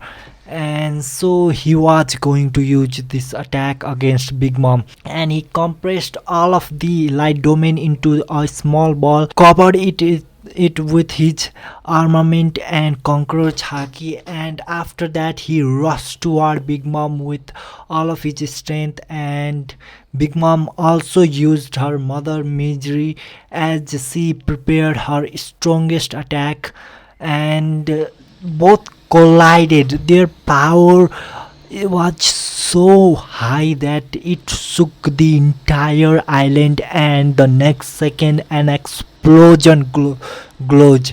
Like the flames of that explosion spread hundreds of meters around the surface of the whole cake island, and Luffy used remaining of his strength to transform into light and get out of this explosion as quickly as possible.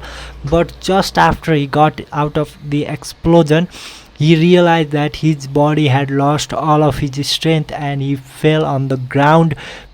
But thankfully his crew was nearby, as they quickly caught him and took him out of the range of the explosion, while Big Mom was still inside the explosion. The Big Mom pirates did not knew about the life and death of Big Mom, and they could not go inside the explosion as well. Luffy and his crews told him that they got the treasure and rubbings of the red poneglyph. Now they can leave, and Luffy immediately agreed. He was not a kind of person who would chase a person out of their own home. This whole cake island was the creation of Big Mom. She created this by her own family. So Luffy was not going to chase her out of this place. He was just going there to defeat her and show her that the Fishman Island was under her, and if she dared to attack it, she would face his fury. And he did that. He defeated Big Mom by himself, and his crew defeated Big Mom pirates with the help of Hot Pirate as well. And now they finally had a chance to leave this place, and their next opponent was none other than Kaido. But before they could go to Kaido, after a week of rest, Luffy asked Nami, can we land on a simple island, empty island, where I have something that I wanted to try for quite a while. And Nami agreed, and they go to an empty island where Luffy decided to face Joro, Sanji, and Law and Jinbei by himself, using his new creation that he got the idea and the power during his battle with Big Mom. Remember, he is a light man. He could create the construction of light, but it didn't mean he could create random things out of light. He still needed to make the construct a little bit logical. Like he could not create an armor or make with his light power, but at least that's what he thought before facing Big Mom. Because after he faced Big Mom, he realized that his domain, his awakening, could allow him to create any kind of construct that he wanted, any, like literally any kind of construct that he wanted. And he did create a massive giant mecha, as he covered the entire light construct with armament haki, and he started fighting them. He did not use Conqueror's coating as it would not be fair to others. So, using his light based construct, he started fighting against four of the strongest pirate under him. And the battle went on for like a day, and they were not fighting for life and death, so they stopped before anyone could be seriously injured. But this also goes to show that Luffy was able to use that light construct, covering it with armament haki for an entire day. And this was a big achievement thanks to the improvement of armament haki in the battle with Big Mom.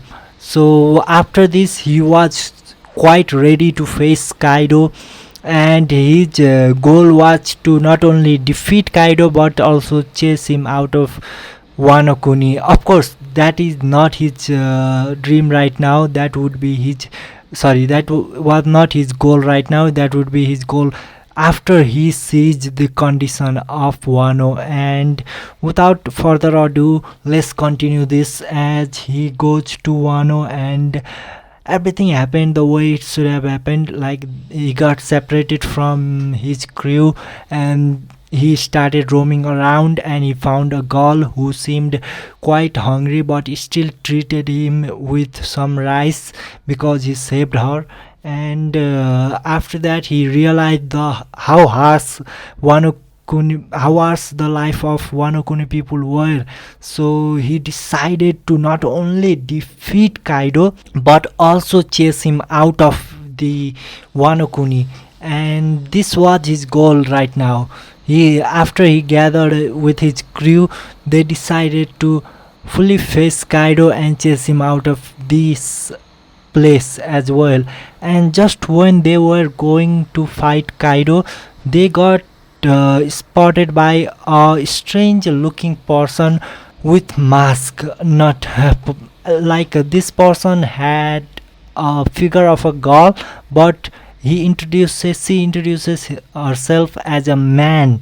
And it was quite confusing to Luffy, so he didn't care much until she revealed that she knew about his brother, and they became good friend during the time they knew about each other. And this got Luffy's interest, and they also started talking to each other about Ace, and they became friends quite quickly. And after learning that she was Kaido's son, or rather daughter, but she wanted to chase Kaido out of this, but because her power was not enough, and she also had handcuffs around her hands, she was not able to fight Kaido on equal ground. So after knowing that, Luffy simply took out those handcuffs, and they did explode, which enraged Yamato for a moment, and they decided to face off against Kaido and his beast pirate. And the battle started on Onigashima as usual, but this battle was not during night time. Yes, this was during daytime, and almost every one of Wano country, every people living in Wano country could see it. So the battle started with Luffy taking on against Kaido, Zoro taking on against King, Sanji taking on against Queen, Law taking on Law taking on against Jack, and his other crew member taking on against the entirety of Beast Pirate. They were not afraid. The number of Beast Pirate was high, like literally high, but they were not afraid at all. And the battle finally started, and this is where I am going to stop this video, because I want to talk about the battle between Straw Hat Pirates and Kaido in the next video, because it is going to be interesting, and probably the next video will be the last video of this series, because I'm not so sure how the other battle would be, but I will try to make it as better as I can. So let's hope we can conclude this entire series in the next video, and thank you for watching. Hello everyone, and welcome back to Isekai World. Today I really want to finish this series. What if Luffy ate Pika Pika no Mi instead of Hito Hito no Mi Model Nika? And this might be the last episode for this series, because in this episode we are going to talk about the battle between Kaido and Straw Hat Pirates. In the original timeline, Luffy fought against Kaido and won because of his devil fruit. In all honesty, Luffy was not even close to defeating Kaido without others' help, and now he's going to face Kaido one-on-one, and he had to win. And unlike Big Mom, Kaido's attacks are really strong. So without the endurance of his Hito Hito no Mi Model Nika, it might not be possible for him to win. So I'm really excited how this battle will go, and what kind of construct can Luffy make to defeat Kaido. So without further ado, let's get started. And Luffy is currently traveling with his buddies to Wano Kuni, and because they did not meet Kinemon or Momonosuke in their journey, they had no emotional connection with Wano until Luffy got separated from the ship while they were climbing on the waterfall, and just then he met a little girl who was kind enough to give him some rice despite her being hungry in her birthday. And so he decided to defeat Kaido and free Wano Kuni from the rule of Kaido. And while he was going to defeat Kaido, he met Kaido's son or slash daughter Yamato, and they became friends because of the existence of Ace, and also because of her goal of defeating Kaido. So after that, we finally have a matchup against King versus Zoro, Queen versus Sanji, Jack versus Law, and Kaido versus Straw Hat Luffy. And right now this battle is going to be ridiculous, because Kaido is not going easy on Luffy. He's going to start with his Thunder Bagua, and his attacks are going to be devastating, but Luffy is still a user of Future Sight and Logia devil fruit, so he could easily dodge his attacks. The only problem being Luffy not being able to dodge the effect of Conqueror's entanglement or Conqueror's coating.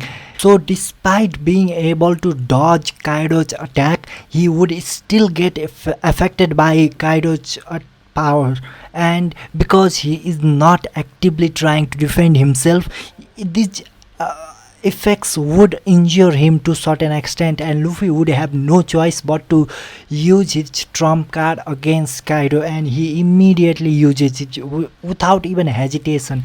He enters awakened form, and with this he creates a massive domain of light around him. This domain fully engulfing the entire Onigashima into the domain of light, where he could create any kind of constructs of light. So the first thing he creates are massive two swords that are coated with cockroach haki and advanced armament haki, and were able to injure Kaido. So with these swords he slashes at Kaido, and Kaido simply replies with his Thunder Bagua, and this time he uses much more advanced version of Thunder Bagua, that is Ragnarok. And when he uses this attack, he creates a massive explosion of energy that destroys the ground beneath them.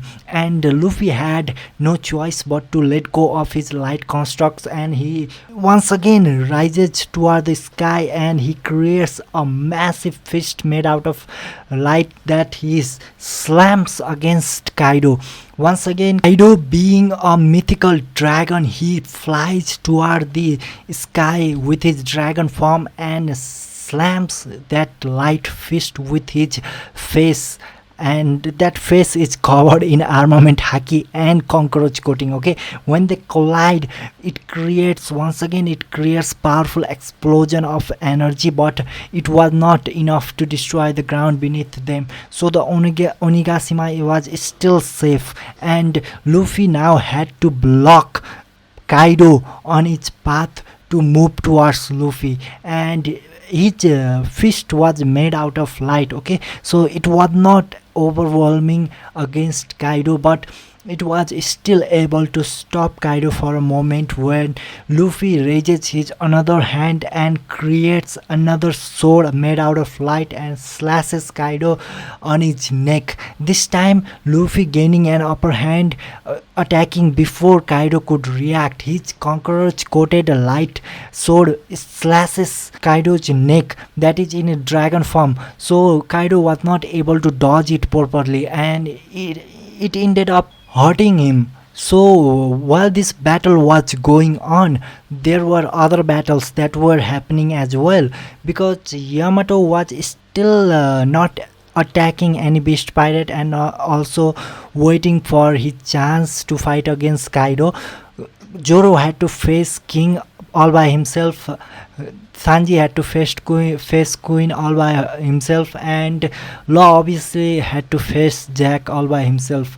And as they started fighting, King was getting upper hand against Zoro, but Zoro was not going down that easily. He had learned advanced armament and advanced observation haki in his previous battle, so he was able to make a lot of attacks worth it. And even though they were not able to injure King, they were still able to land on King and deplete his stamina, because King was a Lunarian and he was able to heal himself with those flames. So Zoro uses his advanced armament to destroy King from inside, while also using future sight to dodge most of King's attack and attacking him with all of his strength. King was not a pushover as well. He was using his most powerful attacks, such as Flame Dragon, that was really powerful. It was powerful enough for Zoro to consider using Asura, and Zoro does consider using Asura, but it was his last ditch effort, like last move, that he would not use that easily. So he still uses his other attacks to fight against King, and during this time he realizes another force that was slowly awakening inside of him. He was not sure what kind of force this was, but he knew that it was something called Conqueror's Haki, and he was not he was awakened, like he had awakened Conqueror's Haki, but he had not reached the level of Luffy where he could coat himself with Conqueror's Haki and fight against his enemy. So during his training with Rayleigh, he managed to awaken it, but he could not use it proficiently like Luffy. And right now he had that plan. He had a plan to advance his conqueror's haki to conqueror's coating. So he tried it in this battle with king. He tried using advanced conquerors, though it might not be as easy as it seemed. Luffy was able to do it because Luffy was a genius, like he was in and out genius. So Joro had to come up with a skill, a sword technique that allows him to coat his conqueror's haki with armament haki and attack. And no better skill than Asura. There was literally no better skill than Asura that could do such thing. So he decided to use this trick. And just while his battle was going on, Sanji versus Queen was also happening, and Queen, as usual, was funny and also using all of Jarma's tricks against Sanji, and he was quite dangerous with his attacks. And because he hurt innocent girl, Sanji was flared up. He had already awakened his body, his monster body, but he had not controlled it. Like he could not enter that state on his own. It could only be entered when he is emotionally challenged. So right now, when Queen hurt an innocent girl, he was emotionally challenged. His emotions could not be controlled, and right now he finally changed into a monster himself. Like his eyebrows changed and his flames became blue, and at this moment his Jarma constitution was completely awakened. Jarma body was completely awakened, and he could go toe to toe against Queen, despite her being able to use all of Jarma's attacks, and as well as having her own joint ancient fruit. So when the battle between them continued, Law, on the other hand, was almost on the verge of defeating Jack. Jack was no big deal for Law. He had powerful attacks that Jack could not defend with his armament haki alone. So Law was just very close to defeating Jack, but it was not enough. Like he had to find some other way to defeat him, because even Gamma Knife did injure Jack, but due to his immense endurance, it was not enough. So he needed much powerful attacks, and at this moment, Law could not help but remember an advice that he got from Luffy when he asked him about awakening of his devil fruit. So at this moment he decided, he knew that this was the moment where he is going to push himself to the limits and awaken his devil fruit. From Luffy, what he learned was that awakening his devil fruit was not about simply leveling up his devil fruit or making it stronger. It is about understanding the essence of his devil fruit. For example, for joint devil fruit, it is to understand the wild nature of their joint animals, and also the core strength of that animal. And for Logia, such as himself, Luffy comprehended the essence of light, that is creating a domain of light where every single light particles can be easily controlled by him. He is not transforming the surrounding into light. He is controlling the light around him and turning it into a domain where his own power can amplify. So Law, who knew the trick of awakening devil fruit, finally realized using his devil fruit around his sword, the essence of devil fruit, instead of making a room bigger or anything else. He controlled the power of room around his sword, and like an essence forming around his sword, he created a sword that was a room itself. So he could turn his sword into anything he wanted. He was the master of his sword, and at this moment he elongated his sword and he pierced through Jack body, and when he pierced through the Jack body, he released power of electrification and shocked Jack from inside out. This caused Jack to receive an immense damage, even more than gamma knife. So this caused him to fall down into his knees, but he was not done yet. So what Law did was he simply silenced the created a silence domain around Jack, and then he released the shock to its maximum level. After that, Jack finally could not hold it out anymore, and his powerful sound could not go out of the domain. So nobody was there to help him as well, and finally Jack was down. With that, the only remaining were Queen, King, and Kaido. Of course, there were Toby Ropo and other beast pirates, but they were getting slaughtered, or rather destroyed, by Stride pirates rather quickly, and also with the help of Hot Pirate and sometime simple help from Yamato, they were able to defeat most of Ropo and also the beast pirates. The only remaining ones were Alti and Black Maria. Except for them, everyone else was already down. So while they were fighting, the battle between Sanji and Queen also started to end, as Sanji became furious of Queen's behavior and used his strongest attack to defeat Queen. But King and Zoro's battle was still going on. Even though Zoro was figuring out how to use his cockroach coating properly and not unconsciously, he was still having hard time fighting against an opponent that could recover from any kind of attack. So he still had to find the weakness of King, and this is what he did. He found the weakness, and whenever flame goes off, he could attack King and cause some serious damage. So he was also finding for an opportunity to defeat King. As time went on, the battle between Kaido and Luffy became destructive. Luffy, in his giant mech armor created out of light, against Kaido, who was in his hybrid form.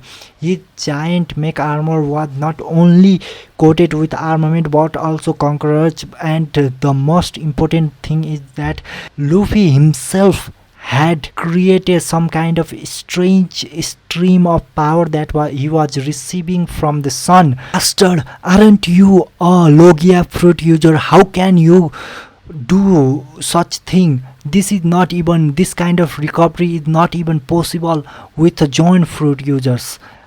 Kaido asked with a hoarse voice, as he did not believe that Luffy was getting recovered so easily after taking attacks from him. His strongest attacks could easily destroy Luffy, but he was getting recovered rather quickly because of the sunlight from the sky. So Kaido had to create clouds above him so that the sunlight would not pass, but Luffy still had a massive light domain around him that could constantly fill him and recure him. So after seeing him recover so many times, Kaido could not figure out how a Logia Devil fruit, which was just a light fruit, could do such a thing. At this moment, Luffy simply replied, "Because I understood the power of my devil fruit. My power is not about just creating light, it is about controlling light as well. So light is not just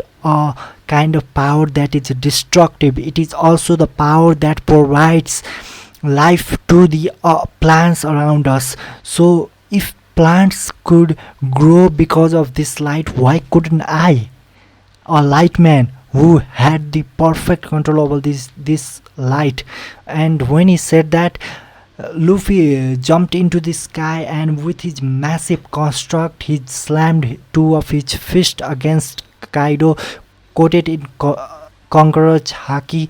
Kaido replied with his drunken Thunder Bagua, as they collided for a moment into stalemate, and Luffy retreated several meters, using his light powers to recover himself once more. And Kaido was getting mad at this because despite being a mythical giant, he could not recover faster than Luffy, which was an insult to a mythical giant fruit user. So he was getting enraged and his attacks were getting more destructive. But Luffy was calm. He was trying to figure out a way, a power that could literally kill this person in front of him, at least defeat him. So after a lot of thinking, a lot of collision, he finally came up with a solution. He constructed 3 or 4 massive swords that dug deeper into the Onigashima land, and then massive chains of light appeared and bind Kaido at the middle.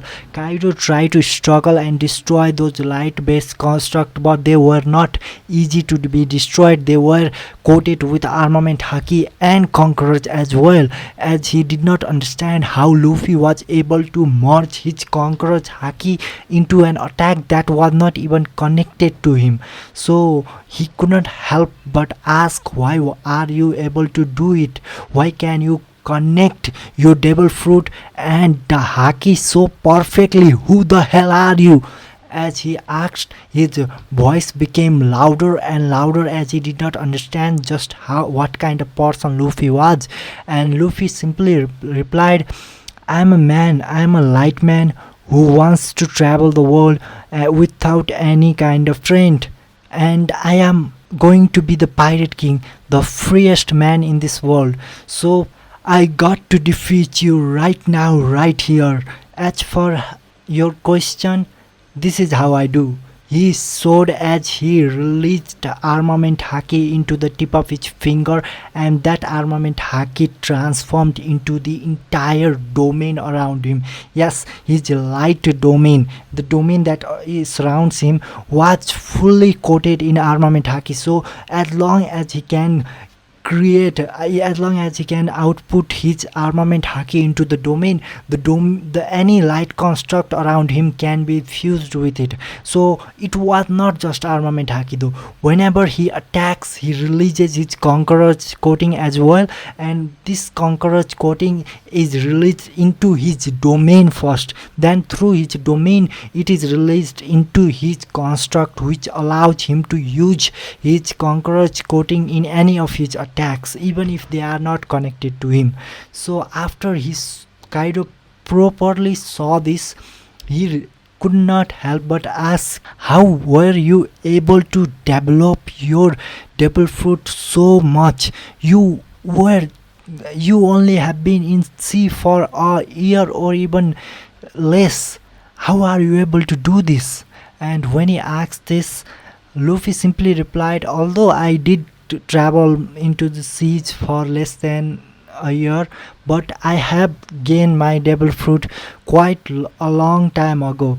I had practiced my devil fruit for a long time, and I have been trying to understand the essence of my devil fruit. You do not understand what devil fruit truly means. It is our desire, it is what we want, and we can manipulate it, we can change it according to our will. So what I want to do can be done with this power, as long as it does not break the rule of the power itself. So this is not just the power of my devil fruit, it is the power of my imagination. But in this world, just having the imagination is not enough. You also need the willpower to conquer, to defend, and to see through the world. And this is where my willpower comes in. At this moment, he raises both of his hands into the sky, creating a massive hammer.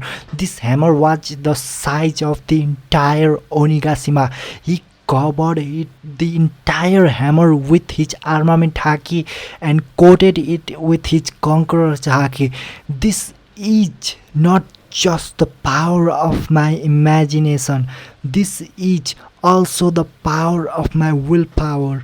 And he said, he slams his hammer toward Kaido, who has been imprisoned by those light chains, and Kaido does manage to break it. He transforms into Flame Dragon and rises toward the sky, trying to take that attack head on, while Luffy uses his power to its maximum potential. The temperature of the top of the hammer was almost reaching the temperature of the sun. It was so hot that even Kaido, who had transformed into Flame Dragon, could feel the heat coming out of that light construct. As he slams into the light construct, the hammer slams onto him and to collide for a long time. Kaido tries to bite off the hammer while Hammer tries to pound him towards Onigashima, and it does. It pounds him so deep into the ground that he reaches the magma under the Onigashima, and as he reaches that place, his skin starts burning and his entire body was gets on fire. Of course, we do not care about the state of Kaido for now. So after defeating Kaido, Luffy's body suddenly starts falling down. His body was hot, extremely hot, but because of the power of light, he was healing himself, and that did not come out of nowhere. He was exerting his stamina to its utmost limits, which is causing him a lot of problem. So he was quite tired, extremely tired to be exact.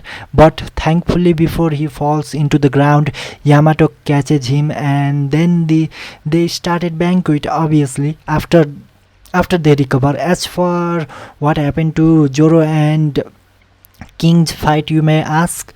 Well, that's simple. Zoro is going to use Asura to defeat King, and there is no way that King would recover, especially when his fire is out, because that's what Zoro had been figuring out for so long. So after he defeats King, the entire battle ends, and finally Luffy and his crew starts a banquet, and all of them celebrate for a long time. After that, they finally leave Wano Kuni with Yamato, of course. Before they left Wano Kuni, they did give the authority of Wano Kuni to its rightful honor, and just before they left, Marine Admiral by the name of Green Bull arrives, and when he arrives, Luffy and his crew decimates him. The only way he survived was because of his own devil fruit that allow him to fly away. But even so, he was so damaged that he could barely fly away. And after that, Luffy gave his flag to Wano Kuni, and they finally leave Wano and venture into the grand new world once again. And after this, I'm not going to talk about their journey, because we do not know how it plays out, and we do not know what kind of power Luffy is going to face. We do not know if there is a higher level to Haki and Devil Fruit, like Second Awakening. The only reason why Luffy seems so overpowered in this version of this story is because he understood, or rather I changed the way his devil fruit should have worked. At least healing was not supposed to be his power, and we haven't seen that from Kizaru. And more importantly, he also did not seem to have, or rather any devil fruit user except for Law seemed to have a domain after awakening. Of course, Doflamingo and Katakuri could manipulate the ground, and Logia user could turn the ground into elements, but that was it. There was no such thing as extra power, while in the case of Luffy, he was just using his light construct with his imagination, using the light to create anything he wants. unlike just some sword or laser lights, he was able to create some powerful construct, and he was also able to merge his devil fruit power and his haki perfectly, which allows him to create devastating effects. So this is how his life would play out if he had Pika Pika no Mi instead of Hito Hito no Mi. Of course, there would be some differences. For example, if he had started without haki, obviously there would be a lot of differences, such as learning observation haki and armament haki with from his opponent. Advanced armament haki, obviously I'm talking about him learning future sight from Katakuri and learning armament haki and conqueror's haki from Kaido. So except for that, nothing really changed that much, and I think this plays out quite well. This should be the life of Luffy with Pika Pika no Mi, and with his imagination and willpower, I don't think there would be any difference. Luffy would still be a free-spirited person even if he does not have a devil fruit like Hito Hito no Mi Model Nika. He would still have a lot of endurance because of his imagination and a little bit of modification, obviously, and he would still have quite a powerful talent in learning haki and merging his haki with his devil fruit perfectly. And with that, guys, I'm going to end this series. In this episode, I'm not going to talk about Egghead Island or war against the world government or fight against the Black Bear. Thank you for watching this entire series and joining me into finding out what Luffy's fate would play out after he eats Pika Pika no Mi, and see you in the next series.